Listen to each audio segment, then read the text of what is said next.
Hi everybody and welcome to the KTPF Community Show, live in the hub at www.ktpf.co.uk, the online paranormal talk show brought to you in association with the UK Shadow Seekers and the Keeping the Paranormal Friendly community. Hi, we're back. My name's Suzanne. And I'm Steve. Established since 2007, the KTPF is a dedicated, ongoing community which is not just there for when you're experiencing animosity from others.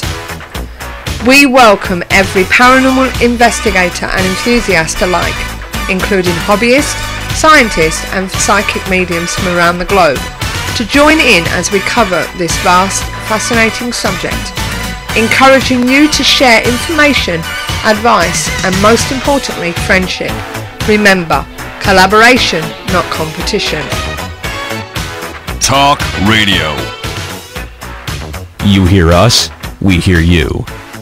Yeah, good evening ladies and gentlemen and welcome back. It's 2013. We survived and we had a good Christmas and Happy New Year, and we hope you have as well. So Happy New Year to you all. It's nice to see a few of you back on. Sorry we had to have a break, but needs must, and I'm sure that you weren't prepared to sit there on Boxing Day and sit and listen to us gabbing on when you can be celebrating. Anyway, we was at Neil's. We was, but did you like the all the old shows that Sue clipped together and all this different invest and stuff? Yeah, hopefully they've had a look at that. So you know, I managed to get as many as I could. I'd still managed to make it 2.5 hours long. It was ridiculous. It was only supposed to be snips, wasn't it? It was snippets, but we had and we left loads out. Oh yeah, we definitely Absolutely did. Loads of people we could have put through. Yeah, we so I'm terribly sorry guys if we left you out, but I'm sure we can get you in some other time, because I'm sure you'll be back on this year some way or another. But don't forget you have got the actual full shows to listen to back on YouTube, on our YouTube channel. So I hope you've all had a good New Year. It started well for you, and you know, we've got a good show lined up tonight, haven't we? So much for the idiots and the man, and going in bunkers and moving to France to be near a mountain. And I wonder how many people are starting to claim now. There was something about if it didn't go off, they were going to get half their money back or something, wasn't it? 50%? For the bunkers, yeah, but yeah, which is a bit of a cheat considering most of the bunkers weren't even built. Nobody. I mean, let's face it, if it happens, what are you going to do about it? Not a lot you can do. Well, No. This is it. So, well, just before we It's like saying, introduce where's our the bunker? guest, just before we introduce our guest tonight, because he's got to shoot off at 9, unfortunately, to go and pick up the little one, and we just want to say hello to everybody that's in the hub at the moment, as we always do. In the chat room. In the chat room. Sorry, we're in the hub. I always get it like that, don't I? Yeah. Right, we just want to say hello to everybody in the chat room, because we always like to involve you in the show, because that's what you're there for, to interact, because that's what it is, live and interactive. So let's see if we can make a New Year's resolution this year and maybe get some phone calls in. That would be good, wouldn't it, Steve?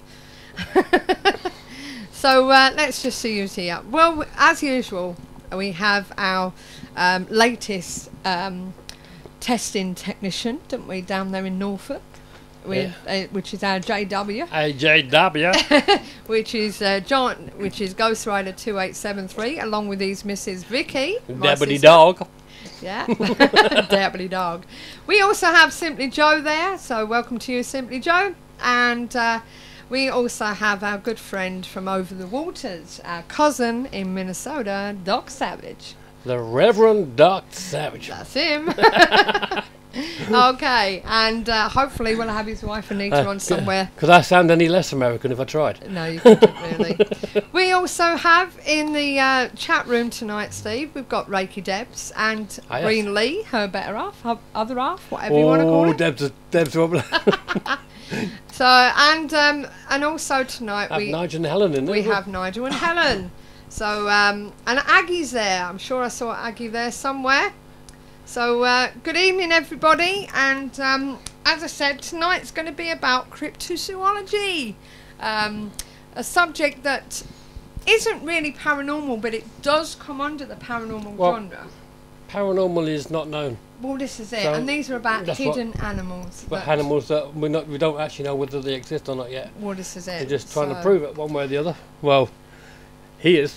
Yeah. Well, he's one of them, isn't he? Yep. So, well, just to introduce you to our guest in the hub tonight. So you've got your mic on, have you? I've got my mic on. Good. This is Simon Mellor. He's one of our team members at UK Shadow Seekers, and we very rarely see him. We call him Padfoot because when he's on investigation, if you're ever on investigation with us, he could be behind you 1 minute and then disappeared the next, or out of view and then behind you another minute. Tell them the story at Bolling Hall. Bolling Hall was good, and it was even better because the gentleman concerned was walked in like nothing scares me, and we're in the cellar, and twice when Simon ended up walking behind him, he actually jumped and banged his head on the roof. And screamed. And screamed like a girlie. I don't know. So, and you've also done the parapsychologist course, or what's it called, the course with Steve Mehrer, haven't you? Yeah. So you may need to bring that a bit closer. Just a basic parapsychologist. Yeah, so, Yeah. you know, but as I say, if you do have problems hearing us, just give us a nudge and let us know. And he hates being called A a psychologist, yes, even though he's definitely. done the course. Yeah, Definitely. I hate it. Investigator. Investigating. That's the best one. Yes. He's also been on an expedition last year, so we've been trying to get him in to tell us about it, which we have done tonight, which does actually fit into our theme tonight. We've got Richard Freeman coming on about 8:30 via Skype, so fingers crossed that all works well. And on the phone, what was that? On the phone, somebody's got a message or something. On the phone, we will also have Adam Davies, who is part of, was it Extreme Expeditions or something? Yeah, Extreme Expeditions. Yeah, where you went with him to... The Cascade Mountains. There you go. Oh, yeah. So we're going to hear more about that. No, I didn't say Ben, I said Adam Davies. He's English. So, don't start them off, Nigel. So he's going to be telling us about his expeditions and Handsome Ben. Handsome Ben. Let's start it. They're going to tell us about. He will be telling us about his expeditions that he does, looking for certain beasties. And as I said, we have got quite a few bits to talk about tonight.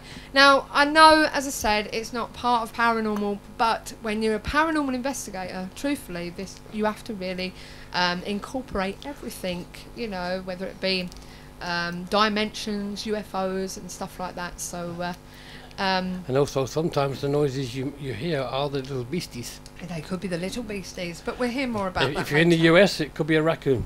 It could be. If you're over here, it's missies and rats. Yes. So, Bats and birds. I have got to contact a certain Mr. Handsome in the near future to request him to be coming on again, which he said he would do. So, so don't worry about that. He will be coming back. So, don't know if you've ever seen that Paranormal Fact and Fakes files. On Not too Sci-Fi. I He think. probably- on side. Yeah, I think you have. Yeah, Yeah, Is it, we I think had a new him on the series. show. Is a new series just started? Yes. That's Yeah. Series 3. Yes, we had him on the show back in September. you All see. right.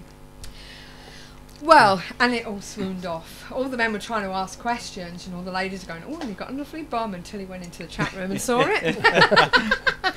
Then they just giggled. Yeah. So, well, anyway, back to tonight. Itchy Okay. arm. Itchy arm tonight. Itchy arm. Yeah. Right. Is that a good sign? Don't know. Yeah. Not sure. Yes, my left arm. I do everything with my right, so I'm okay. Right, what we're going to do is, before we quickly talk to Simon and then ring up Richard, I'm just going to go through the observations with you that I found online this week. So I hope you're listening. We've got quite a few to go through this evening, and tonight's Haunted is actually going to be on more or less cryptozoology, but it's about a Canuck chase in Birmingham area. So if anyone knows that area, I'm going to be telling you a bit about that later on, and we'll be getting our experts to give us their opinions on what I've found out about it and whether they're true or not. So see what happens. Cheeky Joe. She said they're my opinions. I don't know whether you heard us mention before we went off air before Christmas. One of our team members had a stroke. So we're asking everyone who can give energy to send it all to Ashley at Tameside Hospital, and hopefully he'll get better soon. He's not doing too bad. The physio, he's just getting a bit stressed out with the fact that it's taken a bit slower than he'd like, but hopefully he'll be all right. We're going to see him tomorrow, so. I know Debs has been sending some Reiki over in his direction. So you know, but it's nice. But he's been ringing me up, bless him, which he surprised me actually, because he actually rang, but then he was crying because, you know, he wants it to hurry up and get fixed and everything. So we are, you know, rooting for him. So anyway, let's go on with the observations.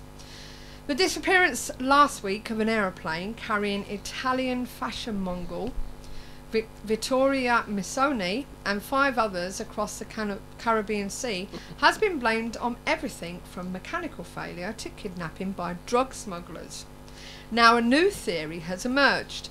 The aeroplane and its passengers fell victim to the Los Roques curse, a phenomena that some have likened to the Bermuda Triangle.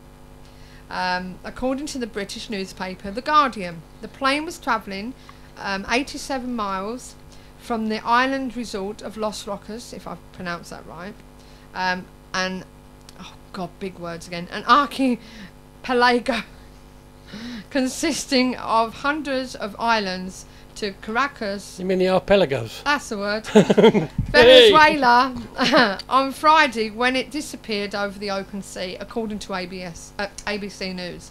Since the 1990s, at least 5 other aircrafts have reported emergencies, crashed and disappeared in the same area, according to the Guardian. In 2008, 14 people died when a plane making the same journey from the Los Roques disappeared. No wreckages were ever found, and only 1 body was recovered, according to the Valoran Venezuela, a website on city aviation in Venezuela. Some have claimed that disappearances like these result from massive releases of methane gas from the seafloor. Others have suggested, with no evidence, the cause may be aliens from outer space living between the waves, beneath the waves, or souls from the lost underworld civilization of Atlantis. But like the Bermuda Triangle, the stretch of open ocean between Bermuda, South Florida and Puerto Rico, infamous for mysterious disappearances of ships and planes, people with less superstitious minds believes there's a rational explanation. The Bermuda Triangle is heavily travelled and proportionally sees no more disappearances than any other area. The region also produces unpredictable tropical storms, and the Gulf Stream is particularly fast and turbulent in that area. Now, we've had somebody on when we was on Zone Unknown talking about her journey through the Bermuda Triangle, didn't we? So we're hoping to get her on the show. But she was saying that she had enough fuel to get where she wanted to go. She took off with a full tank. And it should have only taken no more than half a tank. Her instruments went weird on her. She got turned around a bit. When she landed, her instructor, who trained her to fly, give her a right dressing down due to the fact that he said that she didn't top her tanks up before she left, because they were empty when she landed. So she actually used a half a tank more fuel than she should have done. So is there more to this than... She actually landed on fumes. What do you mean the sound's all gone wobbly? Oh, I don't like this. We're all starting now, and now he's saying the sound's gone wobbly. It could be because he's knocking his mic. I'm not knocking nothing. Wobbly! And Simon, I've been asked to ask about... what do you think about the great owls? What? Great owls. Do you know anything about great owls? We'll have to ask Richard about that. No, I'm not too sure about that. He's cryptozoologist. He's just starting on that bit. Yeah, this is my first expedition, so take it easy. Mister, It's a pity we haven't got John on if he's not talking about the great owls, because he actually wrote a book on it, didn't he? Yes, he did. But we can ask Richard about that later. Giant owls, okay. Well, anyway, we'll ask Richard about that later, Nigel, when we get him on the show. Because he's been working with John Downes anyway. So, I don't know what you think of the Bermuda Triangle, or this new one that's happening, but very strange indeed if it is to do with that.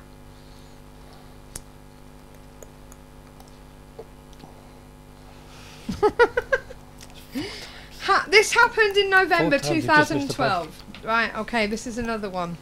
Now, I'm not sure about this, to be honest with you. Steve found this one.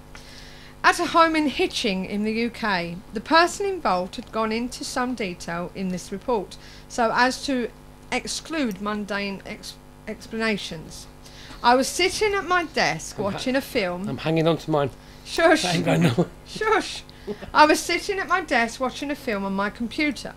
My entirely ordinary Microsoft wireless mouse needed a battery change, so I took the cover off and extracted the old batteries. Don't ask me what this is all about. Keep reading, dear. Keep reading.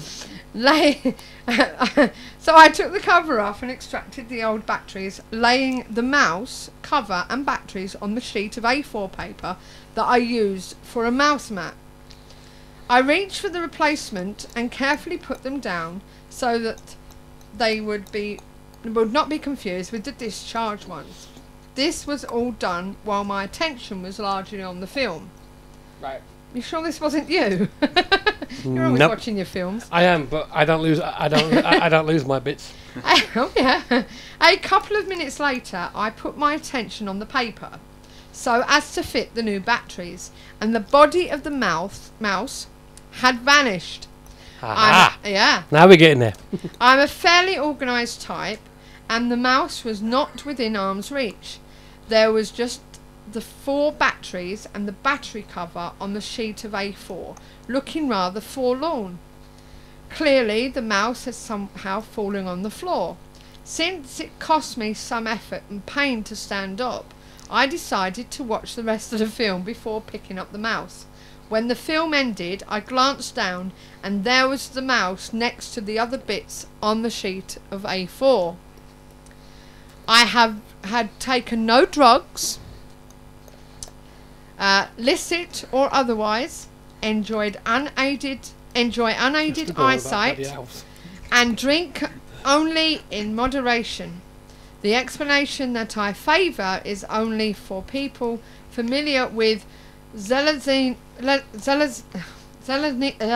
can't pronounce it. Zelazny's got it. Princes in Amber series, namely that Corwin reached through shadow for a mouse, discovered that there was no batteries, and was kind enough to return it. Okay. Explain that one. Yeah. Explain that one. They've been going on about owls going twit-to-woo and all sorts. I don't know. Are you getting something? We've lost the chickens and we're getting owls now or something. But anyway, before we get our guest on in a bit, here's one that's related, and we will be talking about this later. Okay. Japanese TV crew films. 5-0 up at the moment. Excuse me a minute. I do not want you ringing me. 2 seconds. Who do you not want ringing? This person that decided that she was going to be part of my... And I don't know who she is. So I'm just going to go offline a minute. That's it. Or invisible would be better. Because I don't know who she is, but she's asked to be my friend, and she may be one of these illicit people for all I know. Anyway, as I was saying, Japanese TV crew films elusive giant squid films an elusive giant squid in its natural habitat for the first time ever. I'm sure you've all heard of this. I don't get this, because I'm sure we've seen that before. I don't know. Japanese National Science Museum succeeded in filming the deep sea creature at the depth of more than half a kilometre, a third of a mile, after teaming up with Japanese public broadcasters NHK and the US Discovery Channel. The massive invertebrate... Yeah, that's what I mean. I'm sure we've seen this before, and I'm sure it's not recent. I don't know. Does it have a date on it? It did. Today's date. Because I'm sure we see on the programme we saw them coming out the dark from below. I don't know. I've seen it on Discovery Channel before, so yeah, I know it was mentioned today. And so they seem to, as they come out, they seem to have electric sheen on them, don't they? Well, this one says quick. that the massive invertebrate is the stuff of legends, with sightings of a huge ocean-dwelling beast reported by sailors for centuries. Excuse me. This creature is thought to be the genesis of the Nordic legend of Kraken, a sea monster believed to have attacked ships in waters of Scandinavia over the last millennium. NHK said it and the Discovery Channel are scheduled to air special documentaries on the find later this month. So I'm not sure about that. So what do you think? Let's do that like they do on the... They're going on one again, aren't they? They said the cat says hello. The cat says hello. Okay. Right, so is everybody okay there? Have you stopped being... going on with yourself as usual? Well, he apparently called the cat by the wrong name, and it jumped at him and he got a scratch on his head and all sorts. So... Right, well, before we get Richard on, as I say, we've got Simon here. Simon, what do you normally do? I'm normally with Shadow Seekers, but it's been a while since my last investigation. I think... Sounds like he's at rehab there, doesn't it? Yeah. It's been a while since my last investigation. It does, yeah. It's been more or less a year, hasn't it, I think. Romania was the last one. Yes. And I suppose it's the next one as well. True, yeah, that's right, yeah, the next one. The daft thing is he works in a haunted hospital, which he can't actually investigate. No. True, yeah. But yeah, it's been a year, and obviously... You're missing it. Yeah. Obviously, work commitments and band. Yes, he's gigging as well. He gigs as well, you see. So... and not forgetting Ollie. Oh yeah, and my son, yeah. I'm looking after my son, so it's all a full-time job. Yeah, so... But, as I say, you're going to be talking to us in a bit about your expo to... Cascade Mountains, yeah. Yeah, it was your first, wasn't it? Yeah, it was my first expedition. Really enjoyed it. And can't wait for the next one. So I was saying to our friend earlier that I won his job because not only can he afford to go to the Cascade Mountains, which he's going back to, but he's also going to Russia. Yeah, well, it's got to be done. You wasn't at the Winter Gardens, was you, when we did the show there? You wasn't? No, I wasn't there. No. So that's what I mean. It's been quite a long time since last investigation, which is a shame, really. But no, Helen, Simon wasn't with us at the Winter Gardens. No. But for the broadcast. Shows how much he's listening, because I just said that, wouldn't it? Well, this guy that we're going to be talking about pretty shortly, Adam Davies, he's also a friend of Richard Freeman's. And he himself is an explorer and adventurer and cryptozoologist. But regardless of the label, there can be no doubt that he has crossed some of the most inhospitable and unexplored parts of the world to bring back evidence of often legendary beasts. So we'll be talking to him in a bit. But just to give you a little bit of an heads up on Richard Freeman. Richard's been on the show before. From Mongolian deathworms, giant crested serpents and man-like apes. As one of Britain's few cryptozoologists who studies undiscovered animals, Richard Freeman has searched for them all.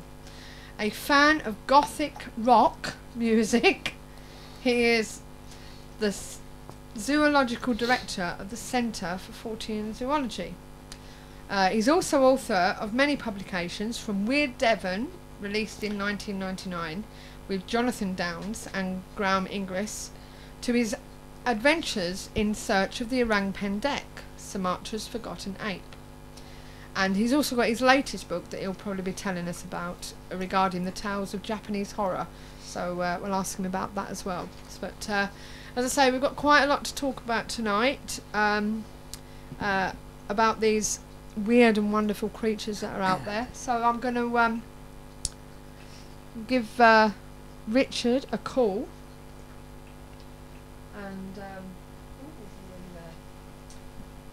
just see whether he's ready for us. 2 seconds. Make sure he's not on the phone. This is playing away and it shouldn't be. So see whether he's ready for us. Just hoping it works well. First one back. I believe you've missed us all. I've had a few comments on Facebook to say hurry up and come back. Debbie says she'd missed us, and somebody was listening to one of the old shows. So thank you. Must be doing a good job if you're missing us. But we've got some great guests coming on this year. I've got to... no, not really. Okay, well, I just let him know that we're ready for him. And then we'll give him a call. And hope everyone can hear him okay. Yeah, no chickens. Hopefully no chickens. So when we get that silly noise on Skype, they call it chickens. All right. You know, they go kind of sound, scratching sound. Okay. Good evening. Hello, can you hear me okay? Hope so. You're a bit muffled. Is that any better? Oh, that's better. Right, let's just make sure everyone can hear you in the chat room. Can everyone hear Richard okay? Can you do a testing for me, Richard? Yep. Mary had a little lamb. The doctors were astounded. Everywhere she went, gynecologists surrounded. There you go. Well, they seem to be hearing you okay. We've got our Simon with us, who was with Adam Davies. We'll be calling him in about 10 minutes, okay? Cool. Simon's going to be shooting off soon. He's got to pick little one up.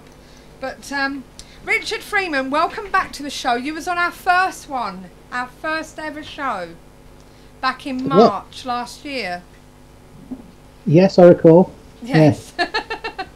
We grabbed you for that one, didn't we? But you've been on since, haven't you? You was on with John Downs recently when you was, did your introduction to the Weird Weekend just before August. So so now you're back, and we were originally going to talk about your pending expedition, but I believe now it's been cancelled.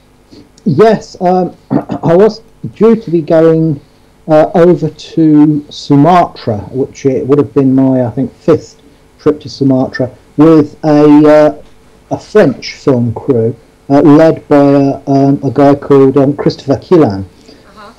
He had contacted me sometime before to set this up, and he was being backed by a French TV channel. But at the 11th hour, they pulled the carpet from under us, saying that they wanted more.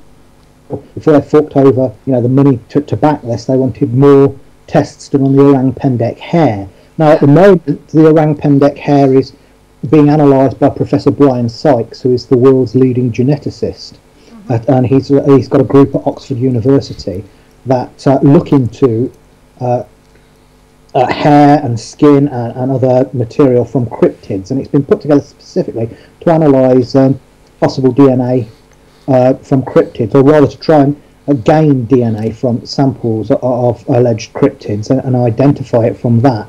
And he's still working on it. Now he's, like I say, he's the go-to man. He's the leader of his field, and if he needs to take his time, he has to take his time. What he doesn't do is go off half-cocked, making wild claims about stuff that hasn't been checked, peer-reviewed and rechecked. This is a very professional man. Yeah. So it might be a time you have to wait, but it'd be worth it for getting results you can rely on. Mm-hmm.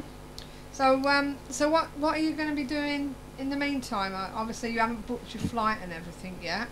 No, they were going to deal with all that. Oh, right. I was told that the expedition would be pushed back about 3 months, and that he would have to reapply again to the same channel, which he's done, and he's waiting for their answer. But he says if they turn him down a second time, he's going to take it to other French TV stations and see how he goes on there. Yeah. So we've just been talking about the squid. Did you get a chance to have a look at it? I've only seen stills of it. I can't find the actual moving pictures of it. Right. Okay. Well, there was one on the Granada thing, and it showed it on there. But once reading it, Steve had a feeling it was an old thing. I'm not sure what you found from it. Do you think it's a new thing? Because I only saw it on there today. And Well, there was some film of one taken underwater before off the coast of New Zealand. Yeah. That was reddish. It wasn't a particularly large individual, but it was the first moving picture took of it. And this one appears to be more silver in colour from what I've seen of the stills. But yeah. like I said, I've not seen the actual film, so I can't really comment until I've seen the film. Right, I see. So what I'll do is I'll try and send it over to you, if I can, and we'll sort something out. But you have had a look at this clip that I sent you from Extreme Expeditions? Yes, I saw that some time ago. Yeah. Yeah. Well, I've got our Simon here. He actually went on it, so with Adam. So as I say, we'll call Adam up in a bit. But just before we start talking about his expeditions, because it does clash with yours, because of the he's also been looking for the Orang Pendek as well. I don't know whether you did it at the same time. Some of them, yes. I did some on my own, he did some on my own, and then we teamed up. Yeah, so we can... We've been to Russia together as well, and India. We've been on a number of expeditions together.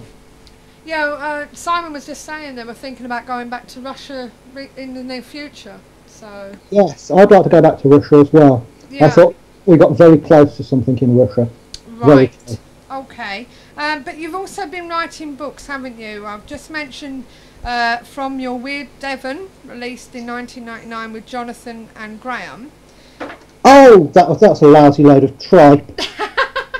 It was just one of those little books, little booklets you find at tourist places. It was dire. No, I've written proper books. That was nonsense. I don't count that as a proper book. No, I've written a book about the Orang Pendek called Orang Pendek, Sumatra's Forgotten Ape, which is my most recent work of non-fiction, which is the first book purely on the Orang Pendek. And it looks into the history of the sightings of this new species of ape in Sumatra from the colonial days right up to the present day. Then it catalogues all my own adventures in Sumatra on the track of this creature. Then it looks at other similar creatures worldwide. It looks at what the Orang Pendek might be, and at the end I make some tentative conclusions. I've also written the Great Yokai Encyclopedia, which is an encyclopedia of monsters and ghosts from Japanese folklore, which are incredibly bizarre and weird. I've written Dragons More Than a Myth, which looks at sightings of dragon-like monstrous reptiles worldwide, from both ancient legends from thousands of years ago right up to modern-day sightings of anomalous, huge reptiles. And most recently I've branched into fiction. I have two collections of short stories out. One of them, Green Unpleasant Land, 18 tales of British horror. It's 18 horror stories set in Britain, all within living memory. And it's my sort of backlash against rubbish like Twilight and Buffy the Vampire Slayer and all that nonsense that's been we've been spoon-fed this Mills and Boon style tripe under the banner of horror for too long. I want to take horror back for the genuinely horrific. So these are stories about strange monsters and creatures from British folklore turning up in the modern day. And the most recent one is Hyaku-Monogatari. I'm glad you said that. Which is 25 horror stories set in Japan. So I'm a bit obsessed with Japan and Japanese culture and Japanese monsters and ghosts because they are so freakish. And it's the only culture in the world where you could have stories about a giant upright walking flesh-eating rabbit that digs up corpses and eats their livers. Oh God! Or a monstrous giant sea cucumber that grows out of a girl's knickers if she discards them in the sea. the Japanese folklore is just so crazy, and that's just the tip of the iceberg of it. There's all sorts. There's a miniature flaming pig which runs between your legs and steals your genitals. There are water goblins that will eat you from the backside out, or suck your innards out through your backside. There's all sorts of weird things in Japanese folklore, and that's why I wrote the yokai encyclopedia, and it's why I wrote the Hyaku-Monogatari, which is the horror stories based on Japanese ghosts and monsters. Do you agree that this is all part of a game that started there? Something to do with a game telling ghost stories, was it, or something? Yes, Hyaku-Monogatari. Yeah. It means 100 stories, and it was a game during the Edo period. They would light 100 candles in blue lanterns in a room in front of a mirror, and they'd take it in turns. They'd go to another room and they'd tell ghost stories, and they'd take it in turns to tell a story of a ghost or a monster or a strange event, and then they'd go in, blow out one of the candles, and then come back in again. When with the 100th story and the 100th candle blown out, a blue spirit was supposed to appear in the mirror, and that's where I got the idea from the story from. So it's going to be 100 Japanese stories in 4 volumes, 25 in each, and Hyaku-Monogatari Volume 1 is just out now. Right, okay. Well, what I've done is I've sent you the link via Facebook. It'll be it's a message via Steve, because I'm on Steve's computer. He's not a friend of yours, so you should get a message with that link on it. I'm going to give Adam a ring and bring him into the subject and just have a quick chat with him. And we're going to have a chat, see what we found, see what you guys found. See what these two have found, and then we can come back to it, and then we can come back to that squid thing later when I talk about the other bits that cannot trace, if that's okay. Yeah. All right, so let's just give the young man a ring. So that's his number. 637. I wish I had more technology so it sounded better. It's a ringing. So just bear with us. 60% possession. Hello. Hi, Adam. Hiya. Hiya. Well, you're live on the air. Okay. Okay. So hope it's alright. I just hit the mic with it. So great technology we've got here. So we couldn't Skype you. It would have been better. But can you just speak so make sure everyone can hear you in the chat room? Hello, everyone in the chat rooms. So hopefully that they can hear you. That sounds low in here, so. Does it? Let's turn my mic up a bit. So let's hope they can hear you. Where's the mic on that? Is it front or back? It's on the back. Is Simon and Richard with you? Richard's actually on Skype. And Simon's in the hub with us tonight. Hello. Okay. So every now and again I'll have to move you over and hopefully people can hear you. Yep. All right. So they said it's better now. It's just that I haven't got that thing there. We could have cushioned it. Right. Okay. So Adam, I've just given a brief. 2 seconds. Let's put this on, then it won't rub so much. So I've just given a brief description of yourself. Right. Let me just take them through a bit more. Now, you're an explorer and adventurer. Okay. And I have a list here of what he's been doing. Yes, I have as well. And you've been doing this for quite some time. You're actually a British civil servant. Is that correct? Yeah, and I've been doing it for years. I've been all over the world doing different expeditions. Some with Richard and one with Simon. So, yeah, I've been everywhere from India to the Congo, Mongolia, China, US, Russia, a big list. So all over the place. Yeah, well, we're going to talk about more of them later. As I say, we've got Richard on the line on the Skype. But we just want to talk firstly about, because Simon's got to go at 9 o'clock. Okay. We'd like to talk about your latest expedition in America for Bigfoot. So, I believe you had a good time over there. Yeah, it was very, very interesting. Would you like me to give you some background? Yes, please. Yeah, sure. Okay. Well, as you know, I've looked for cryptids all over the world. I was conscious of the fact that one of the big things I hadn't done was explore anything in North America, and I always sort of had an idea I'd go over there and do something, but I sort of other things got in the way. And I got interested in the Bigfoot thing really in about 2008. I went to do a show for Monstercraft, China's Wild Man, about the Yeren in China. I'd always been interested in the Yeren, and I said, could I do a show on that? And they said yes. So I went over there, and they paired me up with Dr. Jeff Meldrum from the University of Idaho, and a Chinese professor from the Museum of Natural History. Now, while I was there, he took me through the Patterson-Gimlin footage, the famous footage frame by frame, and explained to me why he thought it was a plausible creature. And I was very, very impressed and interested. But then I was doing other things, I did other expeditions, but I kept sort of dipping in and speaking to various researchers. I had a long conversation once with Dr. Matthew Johnson, who's had a Bigfoot sighting. But there was a mantra that sort of kept coming out, which was, you don't come to Bigfoot, Bigfoot comes to you. Now, as Richard will know, because he and I have teamed up on a number of occasions, what I normally do is, I've been tracking animals since I was a child, so I like tracking animals. I never hunt, by the way. I track them because I'm interested in finding evidence of them, not hunting. But what I normally do is employ local guides, set up camera traps, and use reasonably orthodox methodology, research local legends, that sort of thing. But I realised that if I was going to be successful with Bigfoot, and it was a long shot, what I'd have to do is kind of unlearn what I've done previously.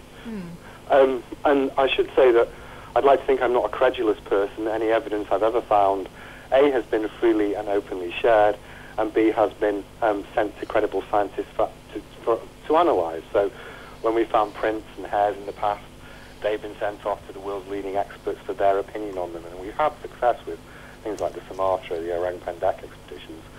So we've had a modicum of success before. But if I haven't found anything, I've said so too. So I've been quite prepared to go on Radio Scotland, for example, and say I don't believe in the Loch Ness Monster. I'm not frightened of saying so. I don't care in that respect. My opinion it wouldn't be impinged by the audience in any way. I say what I think, respectfully, but I do. So I made contact with a researcher called Laurie Simmons. I'd read her dad's book. Her dad had spent 28 years researching Bigfoot, and I was very interested in it. And I spoke to Laurie every week for nearly a year. And I thought, well, it'd be a good idea to go. And what have I got to lose? And it was really, from my point of view, it was going to be a fairly easy gig. I'd spent 3 weeks in the jungle in May, June, filming a Sumatra episode for Finding Bigfoot show, and that was a long slog because I was involved not only in the jungle but the production, and I even did some filming. So it's pretty knackering, and I thought this was an easy gig, and we had kind of low expectations. So although I liked Laurie and I respected her after speaking to her for a while, I didn't expect to find anything, especially as it was my first stab. I put together a team, and that included Simon because we got friendly. And I liked. You got friendly, did you, Sam? And we went out there, and my expectation before I went was, well, let's just go and have a fun time and see what happens. So, and you enjoyed it, didn't you, Simon? Yeah, really enjoyed it. First expedition, and it was just brilliant to be out in the mountains, out in the wild, just to experience the whole thing. So yeah, I thoroughly enjoyed it. So what was this footage you've put onto your website? I did put it on our Facebook group for everyone to look at. But so what was it you actually think you've picked up? Because to the general public that's not sure, it could be a man in a sleeping bag, like some people have said, with a cigarette. But it is a bit intriguing, though, isn't it? Yeah, I mean, again, to give you some background, when we went out there, what we did was, Laurie took me first over to the area where she said that she'd allegedly had a relationship with some creatures, and when we first went up, she started to call out, "Hello, are you there?" And I was thinking, well, this is either going to go one or two ways. Either Laurie's delusional in some way, or it's genuinely going to be something. It couldn't go any other way. And I was there, and straight away we got this bumping noise. Yeah. And Laurie interacted with it. It was interesting. She sort of played what she called a bump game. She'd bump, and it'd bump back.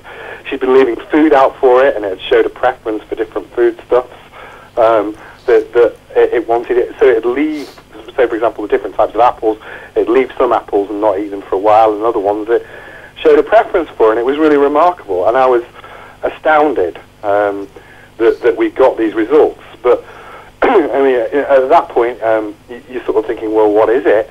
And this happened for the entire time we were there. I mean, it's important to say everybody had an experience. Everybody had, everybody heard at least bumping noises and heard that interaction. Some of us heard growls. I heard a very, very large growl, which I'll be more specific about later, if you like. It's quite quick-tempered, this thing, and I was really, really amazed. Now, we set up camera traps in the location where it was, but Laurie suggested that she and I sleep by the campfire just as an off chance to see if it would come in, because she'd got this relationship with them, and she'd not spent a night there ever before. She'd come in and gone during the day. So we kind of thought, well, it's a long shot, but what we've got to lose. We put up 2 of the camera traps in the area. Now, and then the next morning, we were quite blasé about it. So, we didn't think we'd have anything on it. We didn't check the camera traps until we'd had breakfast, had coffees. It was later on in the morning, just before we were going to decide what we were going to do. And we were really surprised about the image. Now, I can understand why it's very, very hard for people to believe that you've got a big creature of that size looming over you in the night. And I can understand why people might say, well, it could be somebody in a sleeping bag or etc. What I can see very clearly is what looks like a furrow down the middle of its back.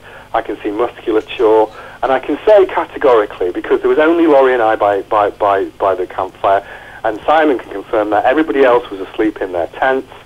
I do smoke, but I've never in my life smoked in a sleeping bag, and it would have to be over my head. It would be ridiculous for that to happen. So I can understand the notion of why people might think that.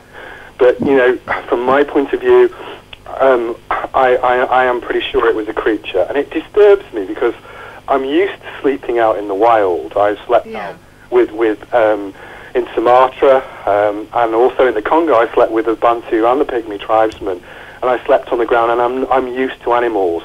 And it managed to get right up close to me as well.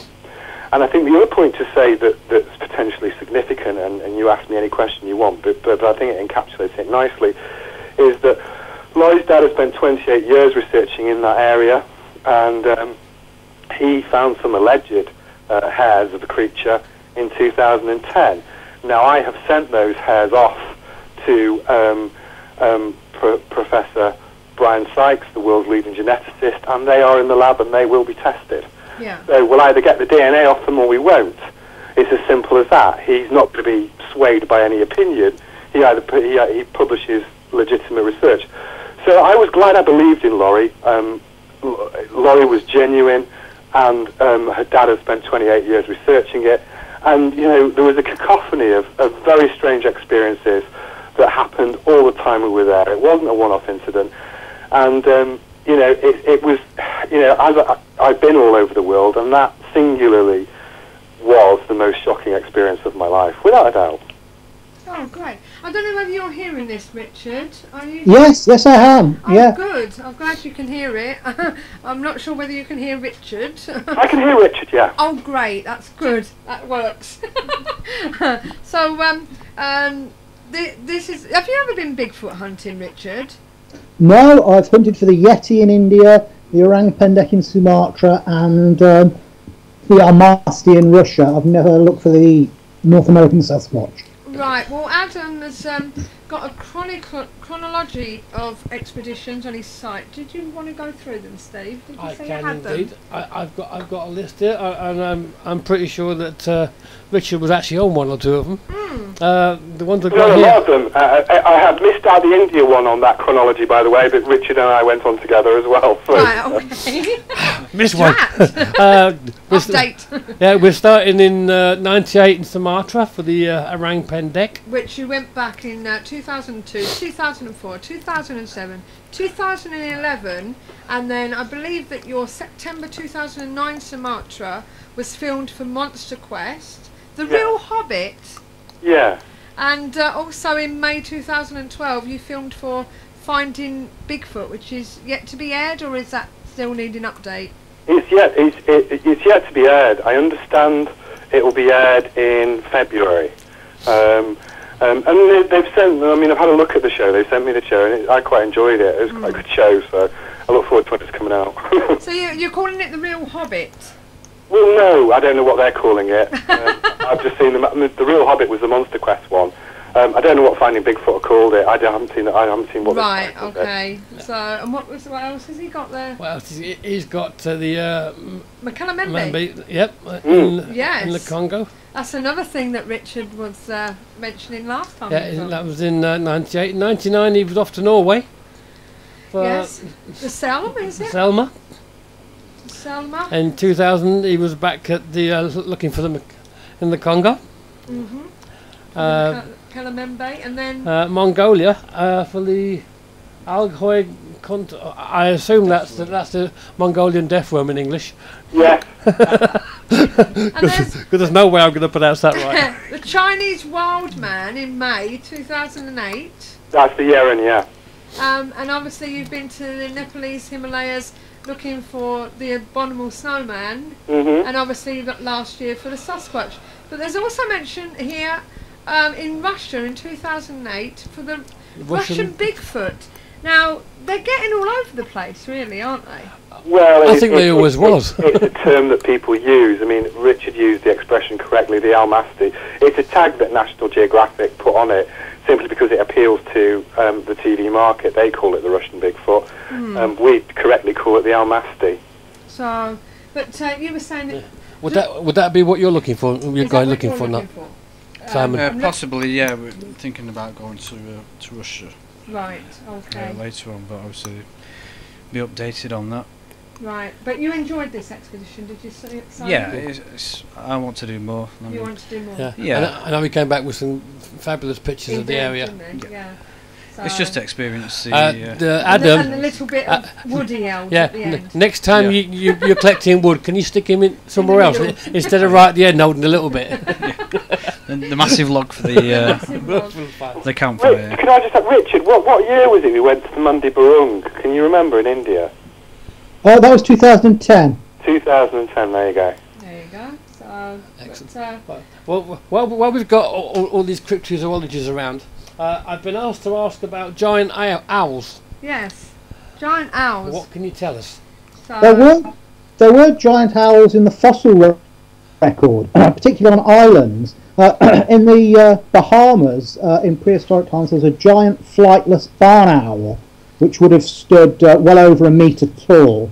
And on some of the Mediterranean islands, where you got the pygmy elephants, there are also giant little owls. You know that there's an owl called the little owl. We get it in Britain. Yeah. There was a giant one that was like 4 feet tall, flightless, and ran around on the ground, killing things with its talons and its beak. So giant owls did exist. Right. Well, I'm being corrected. Great owls. Sorry. Great owls. They were saying giant earlier on. Saying great owls. And when I said great, they corrected me. So, but there are out there, obviously. There are large owls. The biggest known owl alive today is the eagle owl, which has a wingspan of getting on for 6 foot and can kill things as formidable as wildcats and even small deer. We get them in Britain from time to time. There was one that I think it was photoshopped recently on Facebook, wasn't it? That big giant owl that they had with a wingspan of God knows how big. I don't know why they bother with that. It's ridiculous. Yeah, they're doing the same thing with pterosaurs now. They're putting this big terrors, which is obviously a model because nobody's actually caught one. So Nigel said that's the size of the owl, over a metre tall, that he saw at the portal. Nigel's got a portal.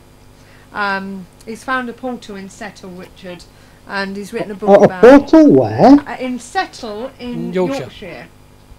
Yeah. And he's written a book about it. It's called Sir Isaac Newton and The Secret Sundial. Secret Sundial, there you go. And he's written, we're going to go up and see it sometime with our gadgets and see what we can find out. So he's got a website and everything, so it's something that we're all going to go up and have a look at sometime. So it should be fun. Yorkshire is one of the places that the eagle owl is it's very rare in Britain, but it's known to be on the Yorkshire moors. And that is a whacking great bird. If you saw that, you'd really it would really make you jump because it's enormous. Yeah. So as I say, it's something that we're looking forward to going up to have a look at when the weather gets a bit better, and we're hoping to throw somebody in it. See what happens. Are you busy, Simon?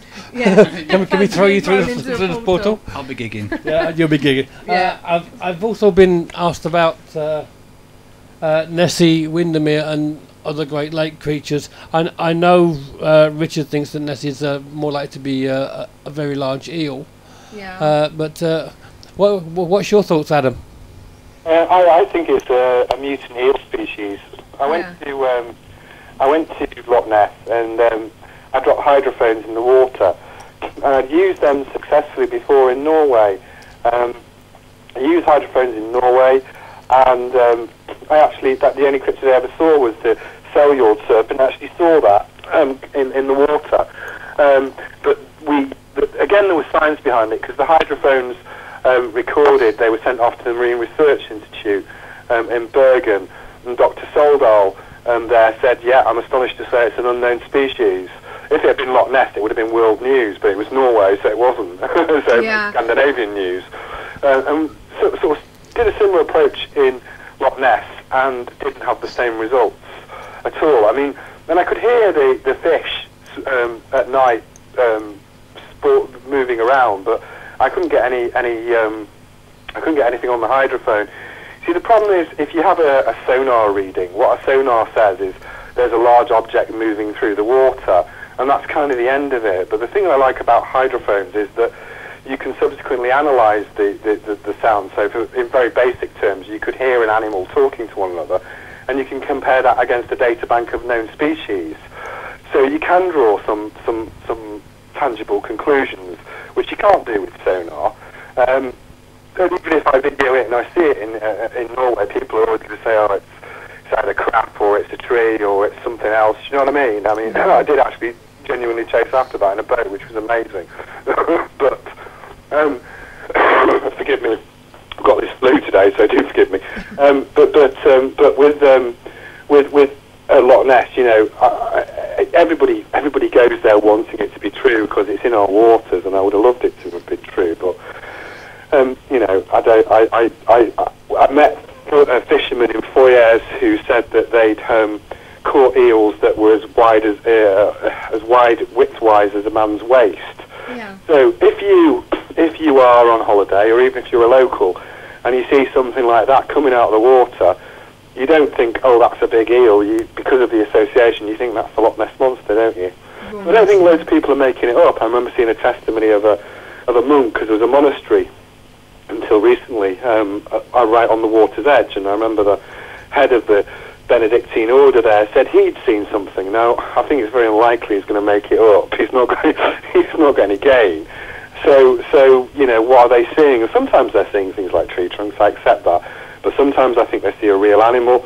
But the Scottish Tourist Board are never going to say welcome to the Big Grey Hill Visitor Centre, are they? It's not catchy, is it, to call it a monster? Not really. But, I believe you've got to get off, haven't you? Yes. We're going to have to say goodbye to Simon because he's got to go and get his. Got to pick up his little boy. Well, thanks for coming in and come back again. So, Simon. Bye. See you later. So, But so he's got to pop off. So I'll see you soon, madam, and I'll text you them details. Okay. All right. Okay. Take care, mate. So I'll put your keys in your pocket. Oh. Right. Okay. Just to go back on some of these things. I'll leave you to let me know when you've seen that clip. Have you seen the clip about this great squid, Adam? Well, I've heard about it. I had a very brief look at it last night, but I haven't looked at it in any detail. Right. I do know it exists, though. Right. Well, if you look on the Facebook page for the KTPF, I did put a link on there with a video. So, it'd be interesting to know whether it is actually true or not. But then again, it's the same with all sorts. I've seen it. Yeah, it does look like a real giant squid. It doesn't look like a particularly big one, but it does look like an Architeuthis, and it seems to be different from the other film we were mentioning earlier. Right. So it's They seem to think it was about 26 feet long. Yeah. So, but I don't know. But I want to draw your attention with a couple of other things. Maybe you can give me some ideas on these, the pair of you. Okay. Mm-hmm.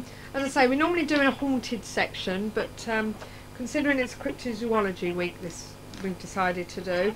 I found an area in Cannock Chase in Birmingham.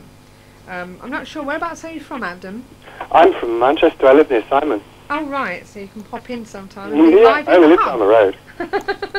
You can pop in sometime then. Yeah. Anyway, Cannock Chase. I don't know if anyone's been to Cannock Chase. yeah, a long time ago. A long time ago. Well, they've had some weird sightings over the years.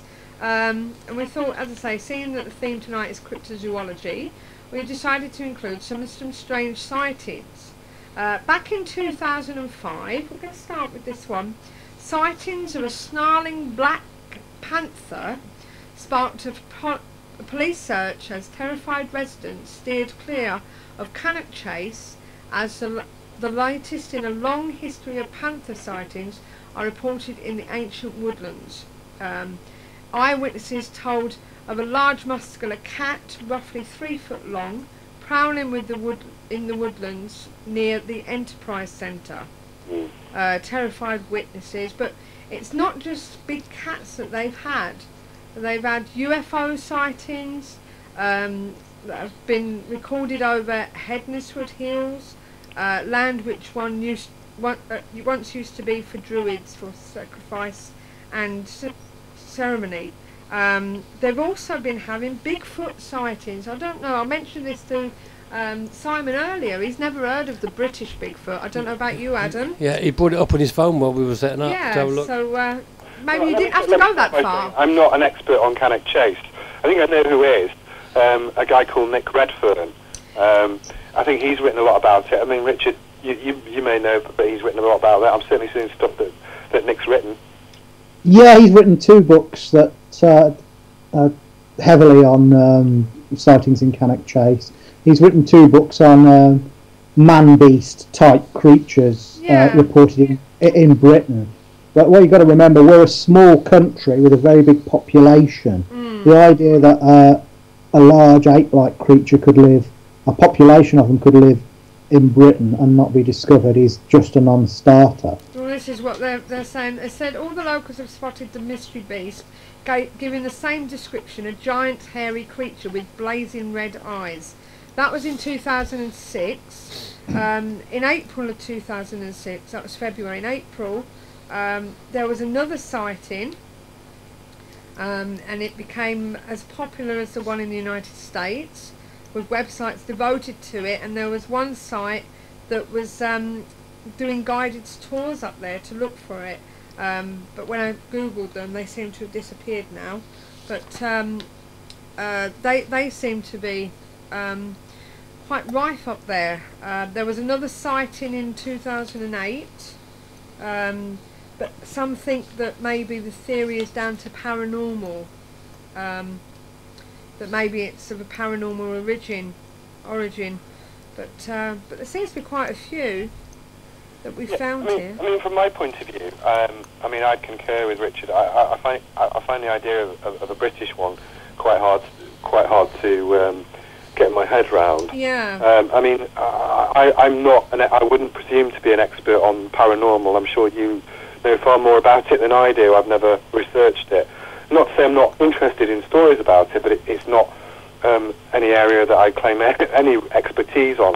One thing I would say, in terms of British cryptid, if you're looking for a British cryptid that is plausible, then the ABC, the big cats, I'm pretty sure they exist sporadically in different parts of the country. But as for things with bright red eyes, then it's not something that I would look into there myself. There was mention, I can't actually find it at the moment, but there was mention about the fact that if there was a Bigfoot here, or a colony or something, or there would have been a colony, and without like wildlife out there, there wouldn't really be enough to feed them. You know, you get the odd deer things, but that's more cat, isn't it? Yeah, I mean, in fact, I can't remember exactly where it was now, but fact or faked, Ben Hansen and his team, they tried to replicate a creature that was caught on camera that was roughly 3 to 4 foot tall, that was very ape-like, but didn't seem to have a very hairy coat. No, so... But maybe just us Britons are jealous of the Americans who want our own Yeti or... Well, we have got cryptids here. I mean, we have, as I said, we've got the big cat thing, which is fascinating. So there are things that people can pursue relatively easily from and do on things like weekends. I mean, I've spent thousands of pounds of my own time and money travelling to different parts of the world because I'm fascinated in those things. But I realise that that's not possible for everybody to do. Yeah. If you are interested in cryptozoology and you're on limited funds, then you could do no worse than procure a few camera traps and start researching the big cat thing. And you can have an enormous fun, even on weekends doing stuff like that. And there are plenty of researchers who would help you. Yeah, as I say... John's just put it up, but he did actually mention it earlier. That sighting was at Beckenham. Right, but as I say, at the end of the day, you do it as a non-profit thing, don't you? As I say, you fund it yourself. Yeah. The same with Richard, isn't it? Yours isn't funded, is it, Richard? No. No, so it's this doesn't make money, it devours money. Yes. Yeah, we've been the worst business. I mean, both of us at different points. People have said, "Oh, you're doing it for the money," and one of the things that we've both mutually belly laughed at is if we were doing it for the money, it would be the worst business idea ever because we'd have constantly lost thousands of pounds and never made any. so no, it's not about money. So apart from your bits of fur that you found and hairs. I'm going to ask you both this question. Start with you, Adam. Is there anything that you've actually gone looking for that you can actually say you either found it or it's been tangible that there is something there? Yes. I mean, there are two things, and I've touched on them both. The Orang Pendek, we found prints and they were analysed by a primatologist at Cambridge and by Mellor and a couple of other people, and they came to, leading scientists, they came to the conclusion unknown primate. Hans Brunner analysed the hair for them as well. He was used in the dingo baby case in the murder trials, and the structure there, he came to the conclusion unknown primate. We haven't been able to extract the DNA satisfactorily. I mean, we've come close, but again, a sample of hair is waiting with Professor Brian Sykes to be analysed and found, and Richard's been part of that. So, and by the same token, I talked to you about earlier about what happened in Selyord with the noises, which were analysed by the Marine Research Institute in Bergen, and they came back as unknown species. So yes, I have on 2 occasions found something tangible, but the exciting thing is that there are things still pending in relation to that. Which could be enormously interesting, because the bête noire is always to get the DNA. Neither Richard or I are ever going to kill one. Yeah, no. If we came in front of one, we would not harm it. Both of us. There is no, in terms of methodology, there is no difference between Richard and I in any way. So we wouldn't harm one. So the best we can hope for is to get the DNA. Because even as you've seen, even if I get a photograph of it, people are always going to slag it off. So getting the DNA is and getting it tested by the world's leading geneticists is the best we can hope for. There will always be people, even if we get that DNA, who dispute that research, or say habeas corpus, show me the body. Yeah. But you know, I think from our point of view, if we get the DNA, it will cause such a fundamental change. It will move things on, and there are very serious issues around something like the Orang Pendek. Both of us, I mean, obviously Richard will answer in a minute, but both of us again share the same mindset that the area, certainly in Sumatra, is under enormous pressure environmentally. And the reason that I've been back 7 times, and I'll let Richard speak for himself, but I'm sure he'll say a similar thing, is because not just the fascination with the creature, but also we hope to do something positive in the sense that, you know, if we prove its existence, it might well save the habitat. It isn't simply a situation where you can do nothing. It's under enormous pressure. And by preserving the Orang Pendek, you also can preserve some of the unique species who are out there. For example, the tiger and the sun bears. So there's a whole ecosystem tied up with it. So hopefully we do some good. And we're trying to do this on our own time and our own money in clothes that come from charity shops and stuff like that. You know, there's no motivation other than we enjoy what we do, but we're hoping to do something positive as well. Richard? Yeah, the two things I've come closest to is the Orang Pendek. I've heard it calling, I've seen its footprints, I've worked with all the known species of ape, and I know what their footprints look like. These are different. And my colleague and friend Dave Archer and our guide, the late Sahar Dimas, both saw the creature in a tree from only 100 feet away. So I mean, every time I've been to Sumatra, I've heard the thing calling. So I know it's out there. And the other thing, I mean, it's not tangible scientific evidence, but it was a very close encounter. Was when both Adam and I were in the town of Neutrino in Kabardino-Balkaria in the Caucasus Mountains in Russia, and we were staking out an old farmhouse where the Almasty was supposed to have been seen on a number of occasions. And it was a very old building that's been abandoned since 1973, and it consisted of sort of 3 rooms and an L-shaped veranda running around it. And it was about 2:30 in the morning. Adam and I and Dave Archer had come in to warm ourselves around a little stove because we'd been staking the place out all night. And Dave fell asleep on one of the manky old beds in there, and Adam and I were around this stove, and there was a big wooden door about 7 feet tall that was several inches ajar, and it was quite a clear night, and there was moonlight and starlight pouring into the room. And then we both heard this deep guttural vocalisation, and I said to Adam, "Did you hear that?" And he said, "Yes." Then about 25 seconds later, something walked along the veranda, and whatever the something was, it was on 2 legs. It was walking on 2 legs like a man.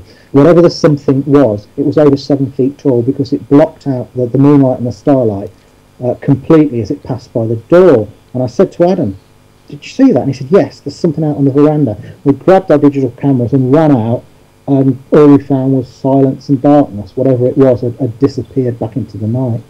And we did a circuit of the place, we couldn't find anything. But there was something out on that veranda that was over 7 feet tall, moved on its hind legs, and was not a bear.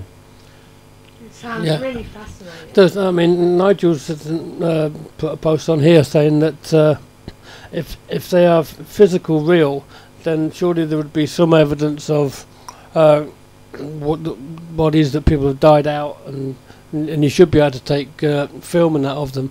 But he's thinking that maybe they're non-physical. No, I think these are physical flesh and blood creatures. Not the stuff seen in Britain, obviously. No. Well, things like the Yeti, the Almasty, the Orang Pendek, these are real creatures. Some of them appear to be a new species of ape. So the Orang Pendek may be a ground-dwelling orangutan, unknown to science. The Almasti may be an early offshoot of Homo erectus, and the Yeti may be a surviving form of Gigantopithecus, a huge ape from the Pleistocene epoch. Yeah. We're talking about real flesh and blood animals. They're solitary. They don't live in big groups like gorillas and chimpanzees. They're solitary. They come together only to mate. Sometimes the Almasti is seen in small family groups, but not in great troops. And they live in very remote places, and they're very rare. Now, we all know that snow leopards exist. A lot of zoos keep snow leopards. We've all seen snow leopards on television. In the early 1970s, when they set out to film snow leopards, it took them something like 6 or 7 years of being permanently in the field before they got the first film of snow leopards. Now, the people that are going hunting for stuff like the Yeti have very limited funds. They can only go for, a few weeks at a time. Yeah. So the chances of finding one are very slim indeed. People seem to have this false view that you can just go waltzing out somewhere and find a creature. I mean, I was talking to someone from a film company once that were talking about sponsoring one of our expeditions, and this complete drooling imbecile said, "Oh, you must be able to guarantee we'll find the creature." And I said, "Well, what the bloody hell do you expect me to do? Snap my fingers and it'll come waltzing out of the jungle doing a George Formby impression?" Well, somebody's asking about the lack of evidence. So would that be the reasoning, because of the fact that people aren't able to go out there more or less every day to find it? Well, let me come on to that point. Okay. I think the lack of evidence. I think Richard's touched on the rarity of the creatures. Yeah. And so I don't think I need to explore that anymore. I mean, he's answered the point well. I think one thing that I have been slightly encouraged by is that we are seeing a greater evidence. Now, I think this year is an important year because of Sykes' test. Sykes has different samples of alleged hominids from different parts of the world. He's got a number of samples with him. He is the world's leading geneticist. He is testing them. Now, if he extracts DNA from any of those samples, and he is using the maxim, extraordinary claims require extraordinary proof. So it's a very high level of proof he's adopting. But if he can get that, then that will answer that question to most people's satisfaction. There has been other evidence before. As I said, I personally, and Richard's been on these things before, where we have had evidence that's been analysed as unknown species by scientists before. I told you before about the prints, and I told you before about the hair structure that we have. And I told you before about the cellular serpent and that evidence there. So there has been evidence. But I remember speaking to the editor of Nature magazine years ago when we presented evidence for the first time on one scientific paper, and he when we talked to him, he said, if it's a new species of frog, it's no problem. Because of the sort of thing you're trying to prove, you need this sort of extraordinary threshold of proof for these creatures. And neither Richard and I are credulous people. We have been on expeditions where we've spent thousands of pounds of our own time and money, and we've found bugger all, and we've said so. If I wanted to bullshit, I mean, very few people have been to Tele in the Congo and the Kingdom of Member where I've been, and you could say any old tribe and no one would know. Yeah. So anything we find is analysed independently by credible scientists. That there isn't a quorum of evidence to prove it definitively. I agree with the question, but I'm hoping that that this year, fingers crossed, something more significant will come out which will help us. Would you think that cryptozoology is hidden, for want of a better word, more than anything else? With paranormal, everyone's going out looking for ghosts and aliens and what have you. Would you say that cryptozoology is not a field that people have recognised as much, Richard? No, it often gets lumped with things like flying saucers and rescue mediums and healing crystals and dolphin spirits from Atlantis. when really it shouldn't. It's a branch of zoology. It's part of zoology, and it should be looked at as part of zoology. It's a science. It's not really paranormal at all. When you look at things like, when you get into areas like black dogs and things and phantom animals, that's paranormal, but that's not truly cryptozoology. No, what I mean is, do you think it's being overshadowed by all that lot because people are actually trying to lump it in the same thing? Oh yes, very much so. Yeah. I remember a few years back there was a series that featured Jonathan Ross's wife. What's her name? Nice looking lassie. Jane Golding. Oh, yeah. Jane Golding Investigates. And I was contacted by a researcher from that, and he said, we're going to a second series, and we want to make it a bit more darker, and that we want to do cryptozoology. But we haven't got a big budget. What can we do in Britain or Europe? And I gave him the idea of lake monsters, a mutant strain of the common eel, and how you could attract them using bait with buoys and stuff. And I outlined all of this, and he said, oh, this is great, this is such a brilliant idea, I'll get back to you. And then he got back to us 2 weeks later saying, oh, the producer doesn't want to do it because it's too real. It's nothing to do with aliens or mediums or guardian angels. Oh, God. So, well, this is the thing about cryptozoology. That's the kind of bullshit we've got to put up with. Oh, yeah. Well, this is the thing about cryptozoology. They don't realise, some people don't realise that long ago, which I was, which has really made me interested in it more, is that things like the big ape, the gorilla, and the giraffe, and all this lot was talk of African tribes and stuff like that, people like that nobody believed in them, So, and now we have them. It's not all that long ago either. Well, things like the Chicoan peccary, that was discovered in the mid-70s. That's a pig-like animal the size of a settee from South America. It doesn't live in the jungle, it lives in scrubland, and that was thought to have been extinct since the last ice age. And we would turn up things like the Vuquang ox in the 1990s in Vietnam, which is sort of the stage way between the ox family and the antelope. It's a very bizarre creature indeed. So new animals are turning up all the time. Yeah. And there seems to be this blind spot in mainstream science that they just won't look at it. It's very two-faced, because a theoretical physicist can write a paper on particles that no one has ever seen. They're just inferred from the reaction of other particles, and that's fine. That's fine. But if a zoologist writes a paper on an animal that is unknown to science or thought to be extinct, but thousands of people have seen, and we've seen its footprints, and we may even have scales or hair or whatever, then they're considered a heretic. Yeah. That is completely unfair.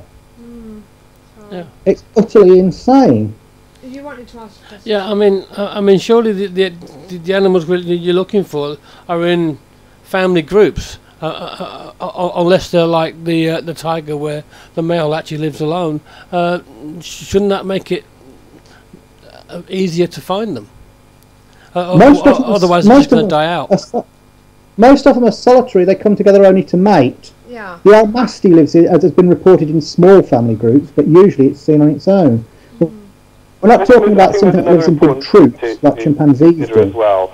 Right, sorry, Adam, say that again. I think there's another important point to consider as well when you're looking at these things, because there's an assumption often made that we're coming to this with recent eyewitnesses that have only been around in the last 30 or 40 years with new technology.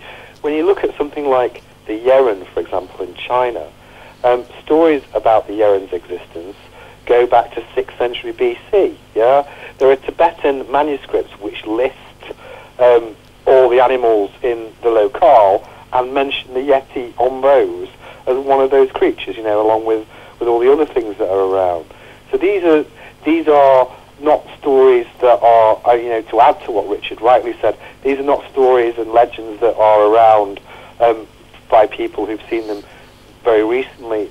They are often people who, over centuries and centuries, talking about real animals that they've seen. Yeah. Yeah, well, I think recently we found another species of something somewhere, because they're always finding new species of fishes and stuff like that, and monkey. I think I heard recently. There was a new spider last year. Yeah, a new spider. So they are out there. They just need to be found, to recognise. I mean, and, they're very, very rare. So to give you a specific example, I mean, Richard talked about the Orang Pendek being a solitary creature, which I agree with. But in the village at the bottom of Gun Karinchi, where there's a concentration of sightings, few people see them. They're often people who are trackers, and they go out into the jungle. And when they do see them, it's treated with reverence. Everyone respects them for seeing them because they are so rare to see. And those people who live in the area, when I went to the Himalayas, it was only people who often trekked into the very remotest areas where they, who were eyewitnesses. So often it's people who actually venture out of their locales who see them because they live in such remote areas. You are seeing, interestingly, in the case of the Orang Pendek, them coming into villages more, which is as deforestation occurs. But by and large, they'll keep well out of the way of people, well out of the way, because it's not in their interest to be anywhere near them. So, can I just ask, if they are so hard to find, sort of thing, how do we know that they are solitary? What gives us that theory that they are solitary animals, Richard? Because usually they're only seen on their own. Right. Sometimes a female is reported with young. With the Almasty, you get a family group occasionally, but usually it's animals on their own, and the tracks, when they're found, are usually on their own. Right. Most of these things, like the Yeti and the Orang Pendek, are thought to be relatives of the orangutan. The Orang Pendek may be an unknown species of ground-dwelling orangutan. The Yeti is probably, the big one anyway, is probably Gigantopithecus, which was a gigantic ape, possibly as much as 10 feet tall. It's known for its jawbones and teeth. And that is supposedly a pongid, is a member of the orangutan group. Now, it doesn't necessarily mean it looks like the orangutans that we know. Descriptions of it make it sound much more like a gorilla in the facial structure of the face and the head, and it walks around on its hind legs. So it's the descriptions of something that looks like a giant upright walking gorilla, but it's probably genetically much more closely related to the orangutans, and orangutans are solitary. They come together just to mate, or if there's a big food source, you'll get a number of them in the same tree after fruit, but they don't live together in troops like gorillas and chimps do.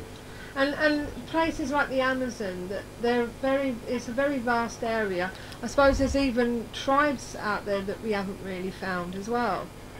Yeah, I mean, certainly there's limited contact. I mean, I've not been to the Amazon, but I have been to the Congo twice. And, when you fly over that jungle, and I've tromped through the Kila swampland, I mean, it's very sparsely inhabited, and it's the size of Switzerland.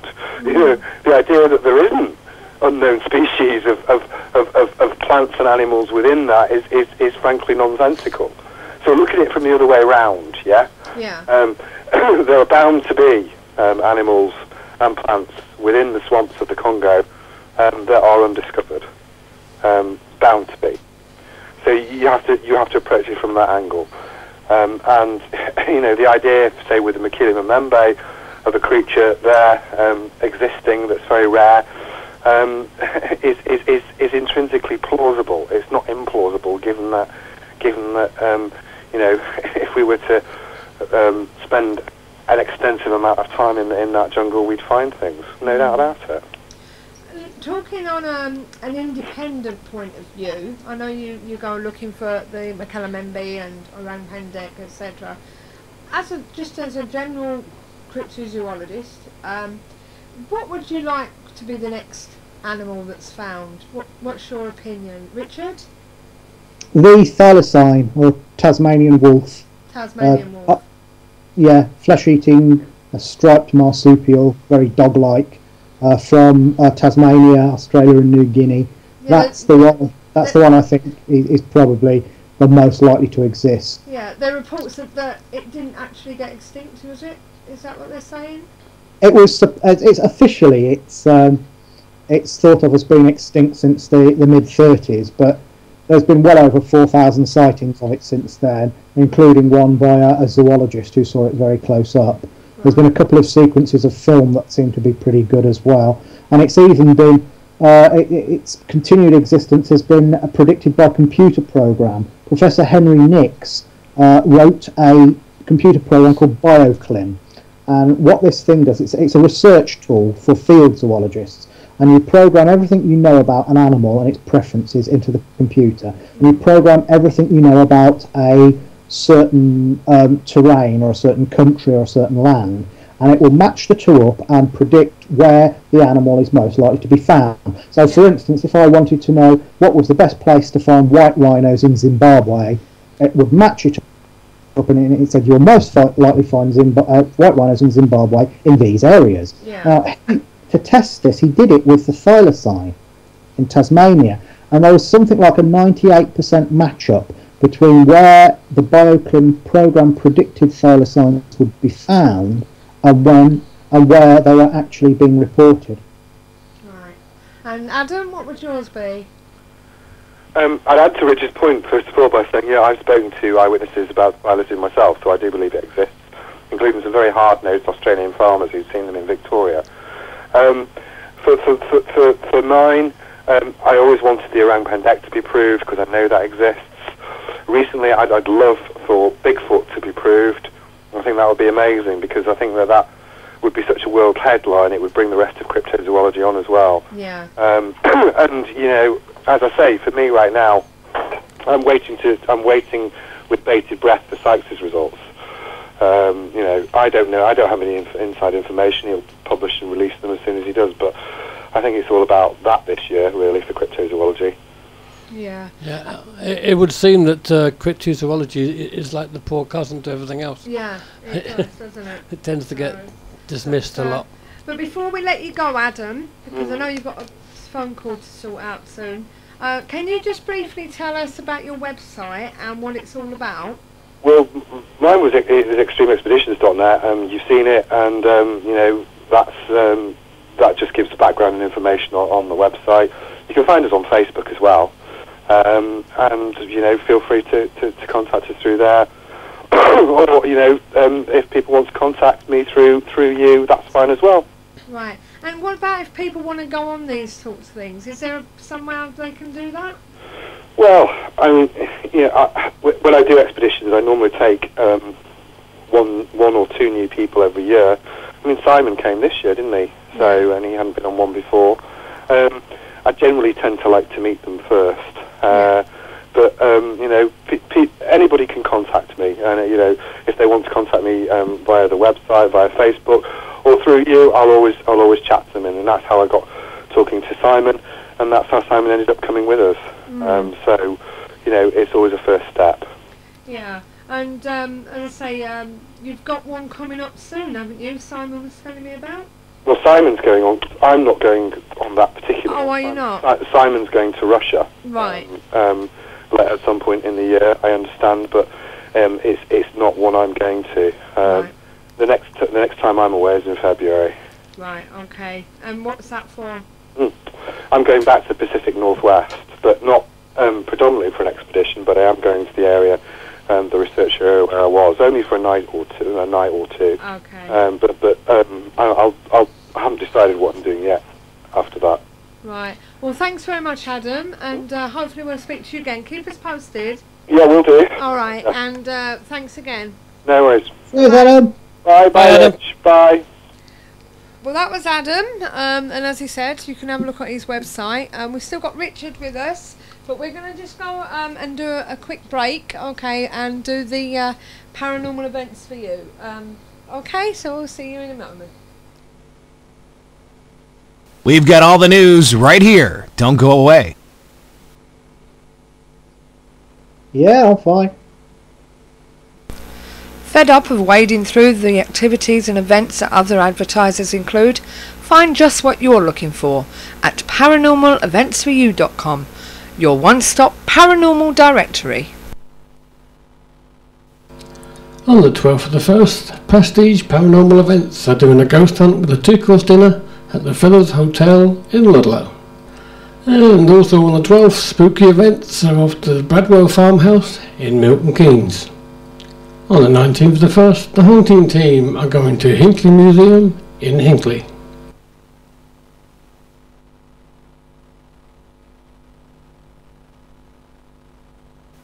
On the 21st of the 12th is a Psychic Night at the Parking in Harlow. And on the 29th of the 12th, DI Paranormal UK are going to the London Dungeons in London. Also on the 29th of the 12th. Please, thank you. You were playing an old one. Oh, was I? Yes. No, I just went for it, sorry. You played one, he's done. I was about to do the others and you played that again. Okay, sorry, do the others. Right. What are you like? I don't know. You did 2013 and then went back to 2012. Don't know what happened there, you must have left it on. You got a time machine or what? Well, I don't know where you're looking because I deleted it. well, it was there, so. Right. The ones I didn't get a chance to do any recording of them this week, but there are a few more for January. Of course, on the 21st there's the Psychic Night at the Park Inn in Harlow, as always. On the 26th, Sixth Sense Paranormal are off to the Old Nick Theatre in Gainsborough. And on the 9th of the 2nd, there's a Ghost Hunt with Spirit Watch. They're off to Tutbury Castle in Tutbury. And on the 9th, UK Shadow Seekers are off to the Masonic Lodge in Liverpool. Yay. Now that is a lovely place. Yes. 13 lodges. So check out the one-stop paranormal directory for more investigations and events available now. 13 lodges, you said? Paranormaleventsforyou.com also offers banner advertising for only £10 per year. See our website for more details. Paranormaleventsforyou.com, your one-stop paranormal directory. Right, I think that's stopped now. Yes. Yes. So 13 lodges, you said, Steve? Yes, there's 13 lodges at the Masonic Lodge.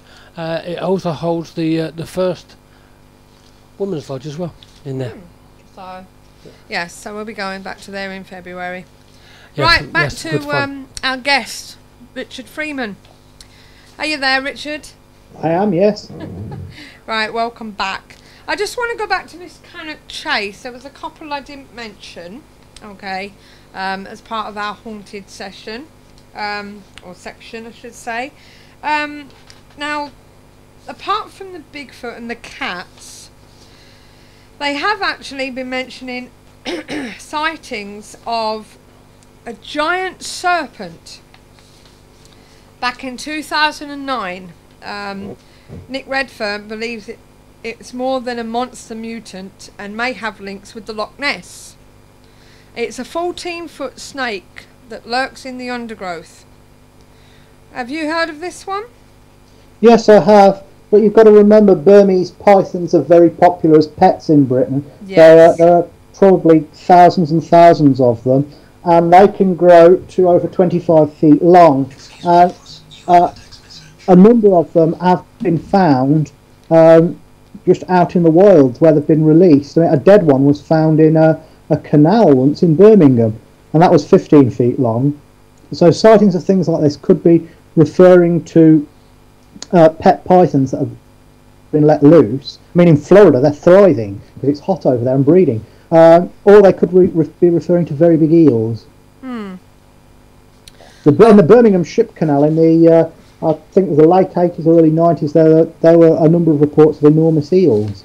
Yeah, I can understand that, because if they've got cats that have been let off back in the day, then obviously they must be doing the same with pythons as well. They're doing it with... It's still legal to keep pythons. Yeah. It's illegal to keep big cats without a licence now, but you can get pythons, and people don't know just how big and how aggressive and how strong they can get. Yeah. Well, this is it, so sorry about that. Yeah, it's... I mean, people are releasing things all the time, from spiders and snakes and the things that they don't want anymore. Well, this is it. But, you know, apart from their other things, like hellhounds as well, they've been having sightings of them as well. But Every time I hear somebody say hellhound, all I can think of is Harry Potter. Hellhounds. We'll talk about that. Well, a bit later. there are demonic dogs in the folklore of virtually every county in Britain. They've all got their own names, as Bargest in Yorkshire, Hairy Jack in, I think it's Warwickshire or Staffordshire, Black Shuck in Norfolk, Wished Hounds in Devon. They're firmly ingrained in British folklore, and they're one of the monster archetypes. There are certain monsters you find turning up in every culture. Like, for instance, dragons. You will find dragons in every single culture on Earth. Yeah. You'll find hairy giants. You will find little people. You'll find monstrous dogs, monstrous birds, and monstrous cats. Yeah. And you'll find them in virtually every culture on Earth. Now, just to let everybody know, you're part of the Centre of Fortean Zoology down there in Bideford, aren't you, Devon? Yes, the Centre for Fortean Zoology. Yes. It's the only organisation of its type in the world in that we are full-time cryptozoologists. It's the only full-time scientific organisation in the world dedicated to the study of mystery animals. And we publish the magazine Animals and Men. We publish books on cryptozoology and other areas of Forteana, as well as Fortean fiction. And we take expeditions all over the world looking for various monsters. And this is all unfunded, isn't it? You don't get funding for this, and you don't really ask for donations, are you? Really, or do you? No, not really. No, we don't get funded, but it would be lovely to say that we got backing for all of this. And yeah. So, yes, but we don't. I've not seen anybody actually saying, "Give us this, give us that." You know, it's all a personal. That's not the way we work. Yeah.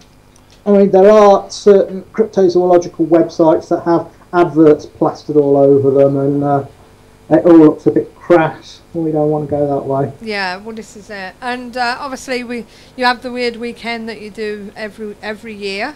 What is it this year? The 14th, was it? I believe so, but I'd have to check. Yeah. I don't know who's on it yet. I don't know. We haven't got a line-up yet because it's very early days. It's not until the middle of summer. Right. I believe Matt Dell said that he might be doing a talk this year. Matt who? Matt Dell on his shadow phenomena. I'm assuming that's what he's going to be talking about. Oh, right. Yeah, he might have done. Yeah. So, but as I say, I'm not sure whether Lars Thomas will be there as well. I hope so. Yeah, it's always good to see Lars. Yeah, and them insects that were there, the giant snails and everything that would. Bugfest. Yeah, they were quite creepy. So, but yeah, and maybe when we go down, we might hear another cat again, because that was quite. We might do that. That was good. So, if on the same one, he might even turn up and poke his head through the cage. Yeah, you never know. In which case, I'm going to slap it. So what's happening next noise with you then, anyway, Richard? Now that you're not going away next week, what's the plans? Well, like I say, we've got something penciled in for November, which we're keeping a bit quiet about until nearer the time. Yeah. It's a very big trip after a very iconic cryptid. I might, if I have the money kicking around, I might try and come along on this Russian one, because I'm very interested in the Russian Almasty. The last time we were there with Gregory Panchenko and his colleagues, I think we got very, very close to the creature, but it's all down to the green folding stuff at the end of the day. Yeah. And also, I might be spending most of the year filming a project with the Discovery Channel, but once again, that is something that's not definite yet. I'm still waiting to hear about it. So, well, we wish you all the best of luck. Give our regards to John when you see him. Will do. And as I say, keep in touch and let us know what's happening and any new books and that. And basically, that's it for tonight, I'm afraid. I've forgotten what else to talk about, really. But I think we've covered everything on what you've been up to and what you're planning on doing anyway. And we've covered a few cryptids in the meantime. So thank you, Richard, for coming on again. Oh, that's cool. We didn't cover the subterranean albino hairy Nazi Neolithic dwarfs. Go on, tell us. Mainly because I've just made them up. I was saving that one. Trust you. I don't know. But did you manage to have a quick look at that squid? You said it seemed to be... You did say... Yes, I think it's new footage. I'd not seen that before. Right, we'll have to keep an eye on that one then. Yeah. So, okay then, my love. Well, thanks again. That's all right. And can I just ask, what's this about? You're described... Let me just see where it was. Where was it described? A fan of gothic rock music. Yes. I've been a goth since I was 17, which was 1987. I used to be as skinny as a rake and have hair like Robert Smith out of The Cure. Right. And now all my hair's fallen out and I'm fat. But I still habitually wear black and then listen to Bauhaus and Cure and Joy Division and all of that. Okie dokie. So anyway, we hope to see you at the next Weird Weekend, but we'll get in touch before then anyway. So, but take care and thanks again for coming on, Richard. My pleasure. All right, speak to you soon. Okay. Bye, my love. Bye, Richard. Bye-bye. Bye. Well, that was a Cryptozoologist week, and it is a pretty interesting subject, but also not. Unfortunately, it's a subject where there's no real proof on anything. No, this is it. At the present time, otherwise it wouldn't be a cryptid anymore. Yeah, but this is the thing. I've got something I wanted to bring up. Okay. That's not cryptid. Not cryptid. And Andy's in, so I'm sure he'll have something to say about this one as well as Nigel. Oh, let him get into it. Right, there was. Or scripted, he said. Right, there's been a global study over the last 14 years. Yeah. If our mate Mark was here, he'd be able to tell us a lot more about it because I know he knows about this. Right. What they've done, they've placed random number generators all around the world. There's 60 all told, and they've also got machines that are guessing what these generators are. To me, that's just another random generator. But yeah. Basically, once they settle down, the odds of it getting it is like 1 in 1 million. Mm-hmm. But what they've found is hours before something like 9/11, yeah, and Diana dying, volcanoes going up, mm-hmm. it actually decreases from 1 in a million to 1 in 2. So they're linking it with a global consciousness. Yeah. So like people are picking up on things, and it's just flashing around the world. So they're actually considering the fact that we are all linked on a psychic level. So what's your theory about that, guys? So what do you think, guys? They actually call these generators eggs for some reason. He said, "Of course we are. We are all linked." Says Reiki Debs. Yeah, so does Andy. Collective unconsciousness, he says. Yeah, so, I mean, I just found it fascinating that a couple of hours before 9/11 happened, the only people that would have known about that would have been the people on the planes. You know what I mean? Yeah. And yet it affected these random number generators to the fact that they were being hit 1 in 2 instead of the 1 in 1 million that it would normally be. And it says it's the basis of Jungian psychology. I'm going to have a look at this bleeding young, and people keep bringing him up. They have of late, haven't they? Yeah, if it's not Andy, it's Ian. Somebody keeps mentioning him. Yeah, so as I say, it's well, let me just go back to this haunted. Some of the stuff that I didn't mention to them, okay. Perhaps you can give your theories on these. We're going back to we got some non-cryptids on there. Well, yeah, in a sort of this hellhound, okay. In the March 2009, a report by Amanda Hall tells us to forget Bigfoot, panthers and UFOs. There's something even more chilling at Cannock Chase. Okay, it's time for the fabled hellhound to take a bow. Wow.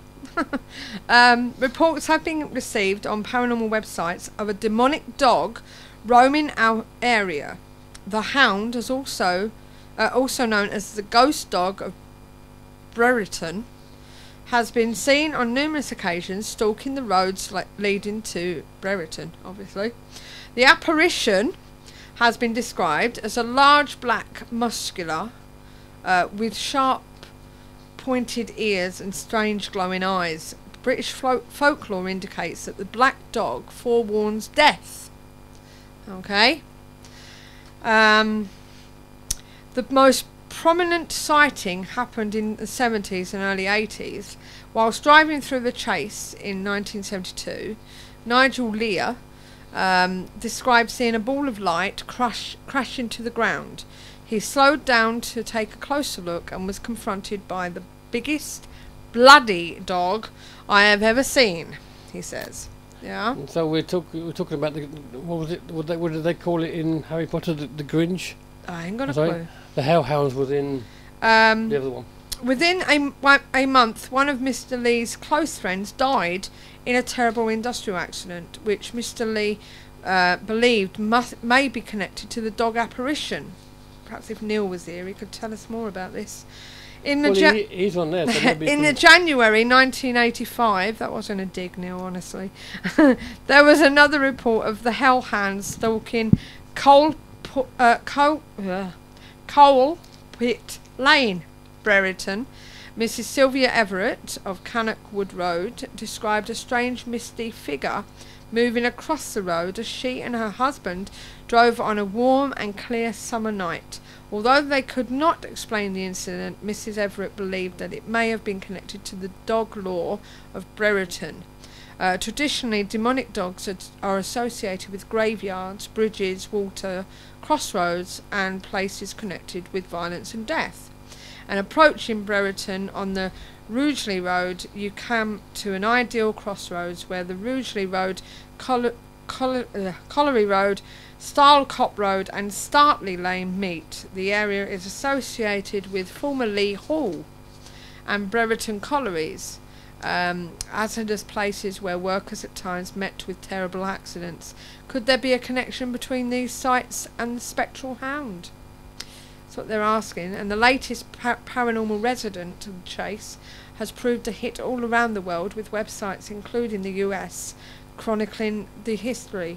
A post back in 2009 revealed that the forest land had a rich history of spooky encounters with the demonic dog. Nigel's just said here, obviously he said that these black dogs and Padfoot, we just had him in here.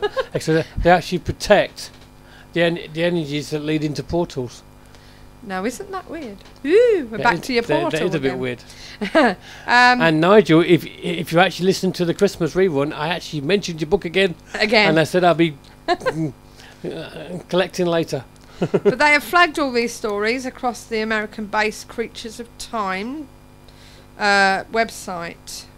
And as I was saying, there's also this giant serpent, 14-foot snake lurking in the undergrowth. But according to Nick Redfern, he believes it could be a monster mutant. A Rambler contacted the Post and said that he'd seen this python-sized creature near the German cemetery. He pictured the creature as a brightly coloured with a powerful head.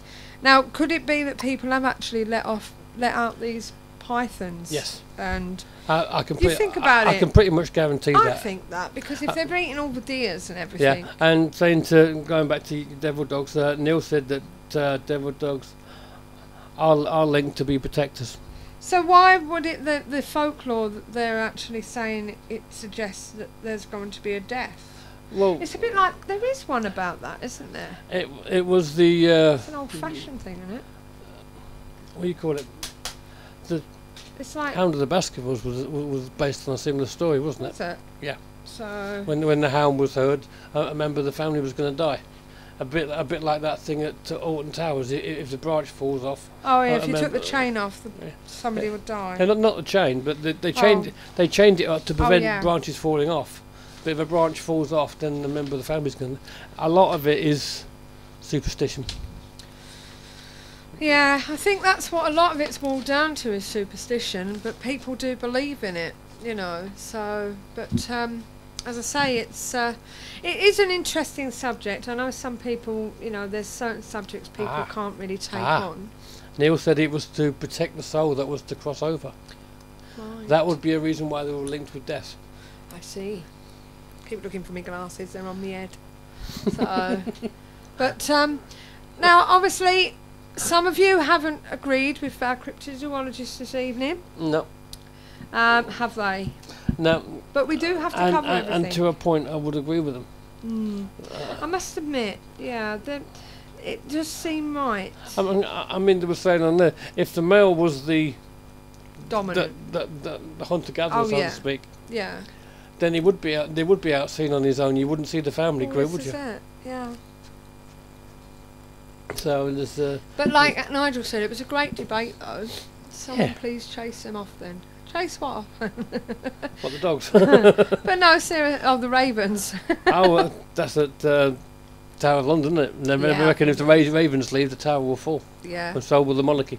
Well, there's a lot of, as I say, there's a lot of superstition out there, and some superstition does actually come true, don't they? Yeah, I mean, he mentions the ravens. I don't really know where that actually comes from. Why would ravens leaving bring down the monarchy, or even the Tower of London? We'll have to have a look at some superstition stuff. There's no actual sense to it, is there? And also, we've been asked to talk about ectoplasm as well. So, Neil, I don't know whether you know anything more about that, but maybe you could come on and talk to us about that. But don't start regurgitating, will you, while you're sitting here? Well, no, hang on. if he can do the ectoplasm bit on camera. Well, that'd be nice. We can turn all the lights off. Yeah, we will get. Put a red light on. Yeah, but can you imagine the hits we'd get on YouTube? Oh yeah, can you imagine us getting him to do his channeling online, live on air? No. Not having his power nap. Anyone actually seen it? What, ectoplasm? Oh no, I haven't. I've seen all the pictures. I've seen the pictures. It looks like somebody bringing up a bloody scarf or something. Well, in a lot of cases, that's what they said it was. Yeah. It was a fine net. But we'll have a look at that subject. Reiki said her dog produces it. Yeah, my cat does now and again. In the flesh, as it were, not photos. No. Not seen anything like that. I've come across it during exorcism work, exactly. Well, this is it, yeah. So we'll have to. Yeah, it's always been in photo. It's like the trouble is, I've always annoyed with this. There's so many people out there that I don't know whether it's taking the pee. To be honest with you, the ectoplasm thing's always been linked with scam artists. Yeah, I know, but I don't know whether it's actually taking the mickle out of a Michael. But but the thing is, you get so many people that want to, fake pictures and Photoshop them. I think that's the worst. I can't even use it. That's the worst thing anyone's ever brought out, Photoshop. But everyone must feel it, no matter what genre you're in. Well, to be honest, they were doing it before Photoshop. Yeah, I know. It just wasn't as good. But the thing is, if you think about it, there's so many of us, whether you're a novice paranormal investigator, whether it be cryptids, whether it be ghost hunting or whatever, to have somebody fake pictures like that, it must be really frustrating. How many people have been sent, oh look what I've got, I actually got caught out, didn't I? We had one picture that was been going around for years with the kids, kid in between the legs, but to be honest, the one I got nearly caught out on. To be honest, you didn't really get caught out because you did what you were supposed to do. Yeah. You checked it out. You checked out what it could have been because of the area. Yeah. You put it out there for people to. There's a little app that you can get of a little girl. Yeah. There's a ghost. It's a ghost app on the iPhone. Yeah, basically. and it looks like a girl with a shawl thing on her. I mean, the people of the area who know the history of the area actually said it looked like a pit bull lass. Yeah. From Wigan, over in Wigan, and that was at the museum, but, and I was actually told to put it in the paper. And we didn't. Can you imagine how much of an idiot I would have looked? But I actually pulled it up at the meeting, didn't I? And, Yeah. and we said that The moment it went up, they went ghost app. Well, that killed that conversation, didn't it? So that killed that debate. Yeah. So At the time, and not having iPhones and that, we didn't know there was a ghost app, did we? no, this is it. There's so many apps out there. Well, look, John just mentioned them pictures that we've had done on Facebook from our step granddaughter, making us look old. making us look Old, zombies and all sorts. You know, it's just ridiculous. So, but we remember, guys. Let me just go back to something I put on the KTPF page on Facebook. I messaged you to give you. I don't know whether you've actually seen this, but I'm going to read this to you anyway, because again, we would like to give you a big thank you for joining our group and also being part of the show each week and for supporting us. But we do really need some ideas. Our idea came from when we was on with Mark Rosney and Jebby and that on the Zone Unknown with Roy Basnett, and the guys will be dropping in now and again, won't they? But the thing is, we love doing this and we like bringing the shows to you, and we're learning about a lot of stuff as well, aren't we? Whether it be good or bad, and we just want to bring you more into it. That's why we want you, if possible, if the New Year's resolution for our listeners can be to ring in more and be part of it. But as I say, we want to get you more involved. Yeah, not just ask questions on there. Because we do lose them after I mean, a while, I do write don't them down. I do write them down when I see them sometimes, but we do lose them. But like remember, we do accept live callers as well as on the chat room. So we don't want you to be shy, and we just want you to give us a ring and maybe ask questions and tell us about your own experiences. And don't forget, if you have any ideas of what you'd like us to talk about, then send your ideas to us at admin@ktpf.co.uk, and we'll try and find somebody that can talk about that sort of thing. Yeah, Andy said he suggested 3 topics he'd be happy to talk about. He has? I take it you know what they I are? suggested for you that I'd be happy to... Yeah, what... Where, what... There you go. Remind me of that again. Where did you send them to, Andy? Well, he's done one, hasn't he? I know he's done one. What was the other 2? I must admit, I've had Christmas and I've been drinking since then. And you've been asleep. Have you got a book, Neil?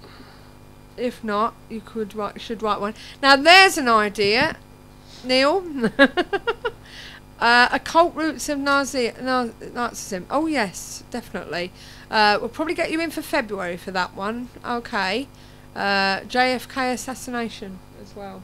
So Definitely, it was CIA. CIA. Yeah. Marilyn Monroe. I'd like to talk about angelic guides and channeling. Who would? Neil, Go for it. go for it. And Jack the Ripper. No, that's Nigel. No, that's Nigel. I know that was Jack the Ripper. You said Neil. Yeah, sorry, I said Nigel. Meant Nigel. Maybe Jack the Ripper. maybe we can get hold of what's his name to come in and talk to us about it. I'm waiting. I've been trying to get hold of him. He's not answering you. I definitely want Jack the Ripper. That's your favourite. Oh, I do like Jack the Ripper. Yes. How many times have you seen Some film. that particular one with what's his name? Who? What's it called? Hell and something. The one with Oh, From Hell. Yeah. With Johnny Depp. Yeah. Oh, I think that's a good film. I've seen that about. I know I've seen it about 4 times. I'm sure you've seen it more than that. Yeah. Spring Hill Jack says Neil. Nigel, if you're on about the person that was supposed to have been on before before Christmas, I'm afraid I don't think I will be because I wasn't very impressed. Sorry, I'll let you know more about that later. But as I say, we will be having Tony Topping back on. Yes. But saying that, Coming soon. oh, that was a bit loud, wasn't it? That is all right on here. Don't worry. It's just in here. Okay, made you jump, made me jump.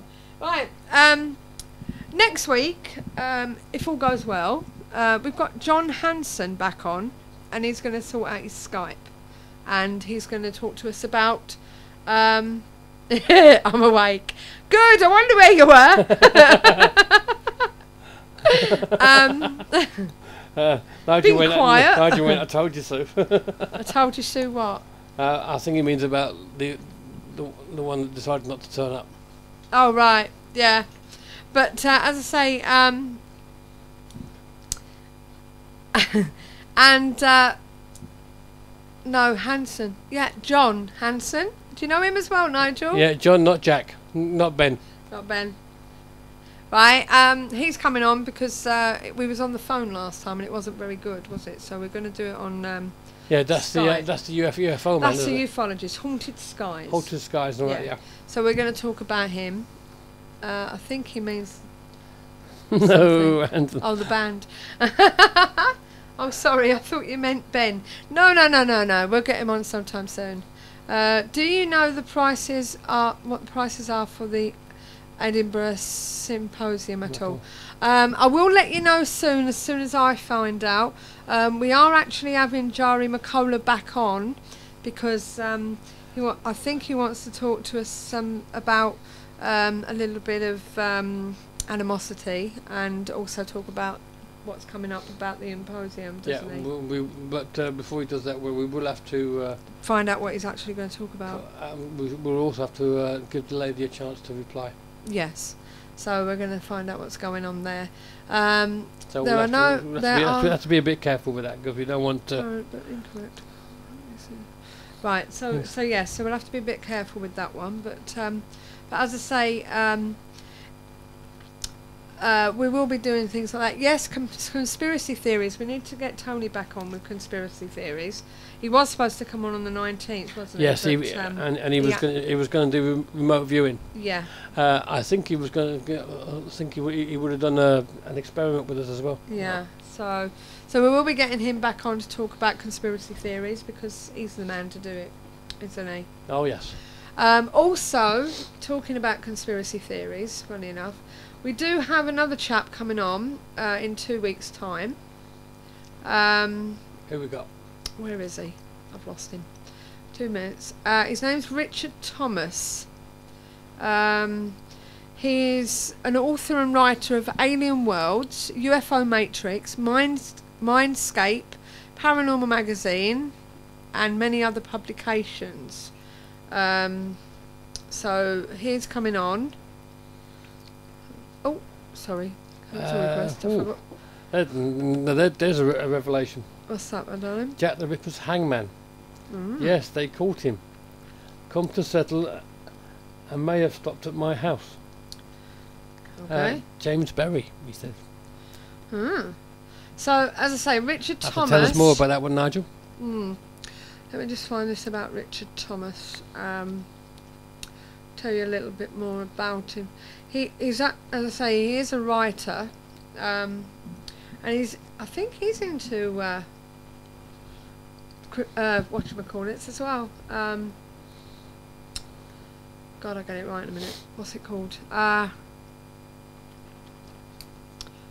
he is. An interview with Richard Thomas, author of Power News. So he's coming on in 2 weeks. He's written a book about UFOs, ghosts, conspiracies, conspiracy cryptids, and more. Well, you never know.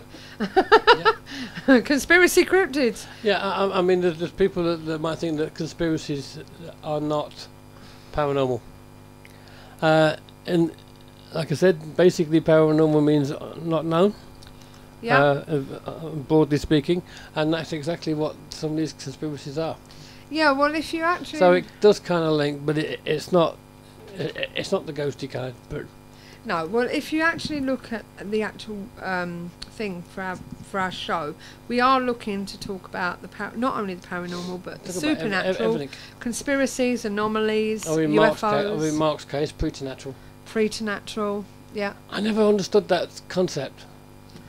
No, what is preternatural? Steve used to say preternatural a lot as well, and it's like, where are you going with that? Because it doesn't make sense to me. I don't know. Preternatural. What does it mean? It's what appears outside or beside the natural, in contrast to the supernatural. Preternatural, paranormal. Hang up, it went 2 seconds.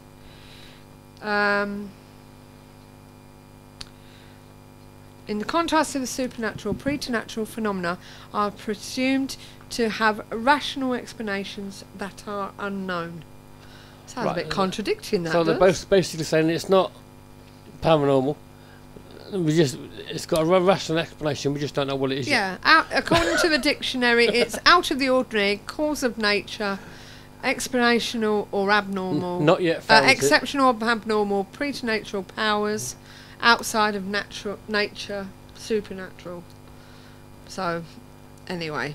Right. Andy said it's not. It means not yet found, but within the norm of possibility.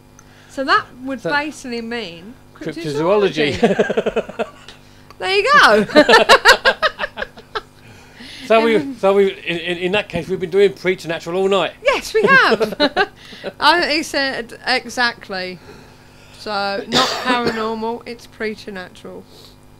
So in the sacred words of Omar Khayyam. Yeah. So. Not normal. But yeah, but I hope you've enjoyed it. As I say, it's been a bit different tonight. Yeah, and what is coming soon next week? What have we got? He ain't been listening, has he? You said in a couple of weeks' time. You didn't say. I mentioned John Hanson next week. Yeah, is it just John next week? Yeah, I don't know whether Neil's coming in next week. So, but I might see if Mark's going to pop in. Yeah, I'm looking forward to Friday. Get the circle going again. I mean, yeah, we've got our circle. We've got our circle on Friday. So Neil said he'll be there next week. Cool. That's cool. That's good then. It is. So we can talk to Neil about what he's been up to. Oh, can I come? Yeah, we can put you up if you want. Oh, the circle. He wants to come for the circle. Come to the circle if you want. It's every Friday night. Well, it's every Friday night, and Neil's the one that's running the circle, so he's the one to talk to. Yeah. But you're quite Great welcome. first show of 2013. It can only get better. Nigel, we do our best. I'm having some work done on my pituitary gland. Ooh. Oh, he's not. Oh, he'd not let me come. He's But yeah. Of course he would. He would. But as I say, I hope you've enjoyed it tonight anyway. And for those that are wondering what Neil's on about, his third eye. His third eye. This one up here. I'm hoping it's this one up here anyway. Remember! Every Wednesday night. This is where it's at. Oh, yeah. Yeah, you'll find us here every Wednesday night, as promised. And we hope to see you here as well. But, yeah, Andy said he tuned in last week, but there was no one there. I wasn't here, I was away. I told you we was having 2 weeks off. Yes, we was, and we did put up what's it, didn't we? A best of kind of thing. Yeah, so you did put it up, didn't you? I did. You didn't just leave it on the thing. No, it's definitely there. Let me just go and check for you. You did, he says. I did. See, I did. I'm not daft. But as I say, thanks for joining us again. Yeah, it's good to see you all come back to it. Yeah, and we have actually missed you all, and I hope to see you again next week, because Wednesday nights won't be the same without you. So yeah, a nice pale blue would be nice, Debs. Namaste. Namaste to you. Namaste to you too, Reiki Debs. Yeah. So and can I just ask those of you that do healing, can you keep sending healing to our Ash? He does need it badly. Yeah, night guys, and we'll see you on Friday, Neil.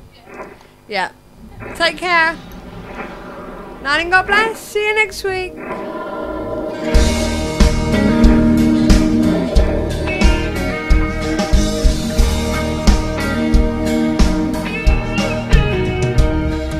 Someone saw a Bigfoot down on Boggy Bottom.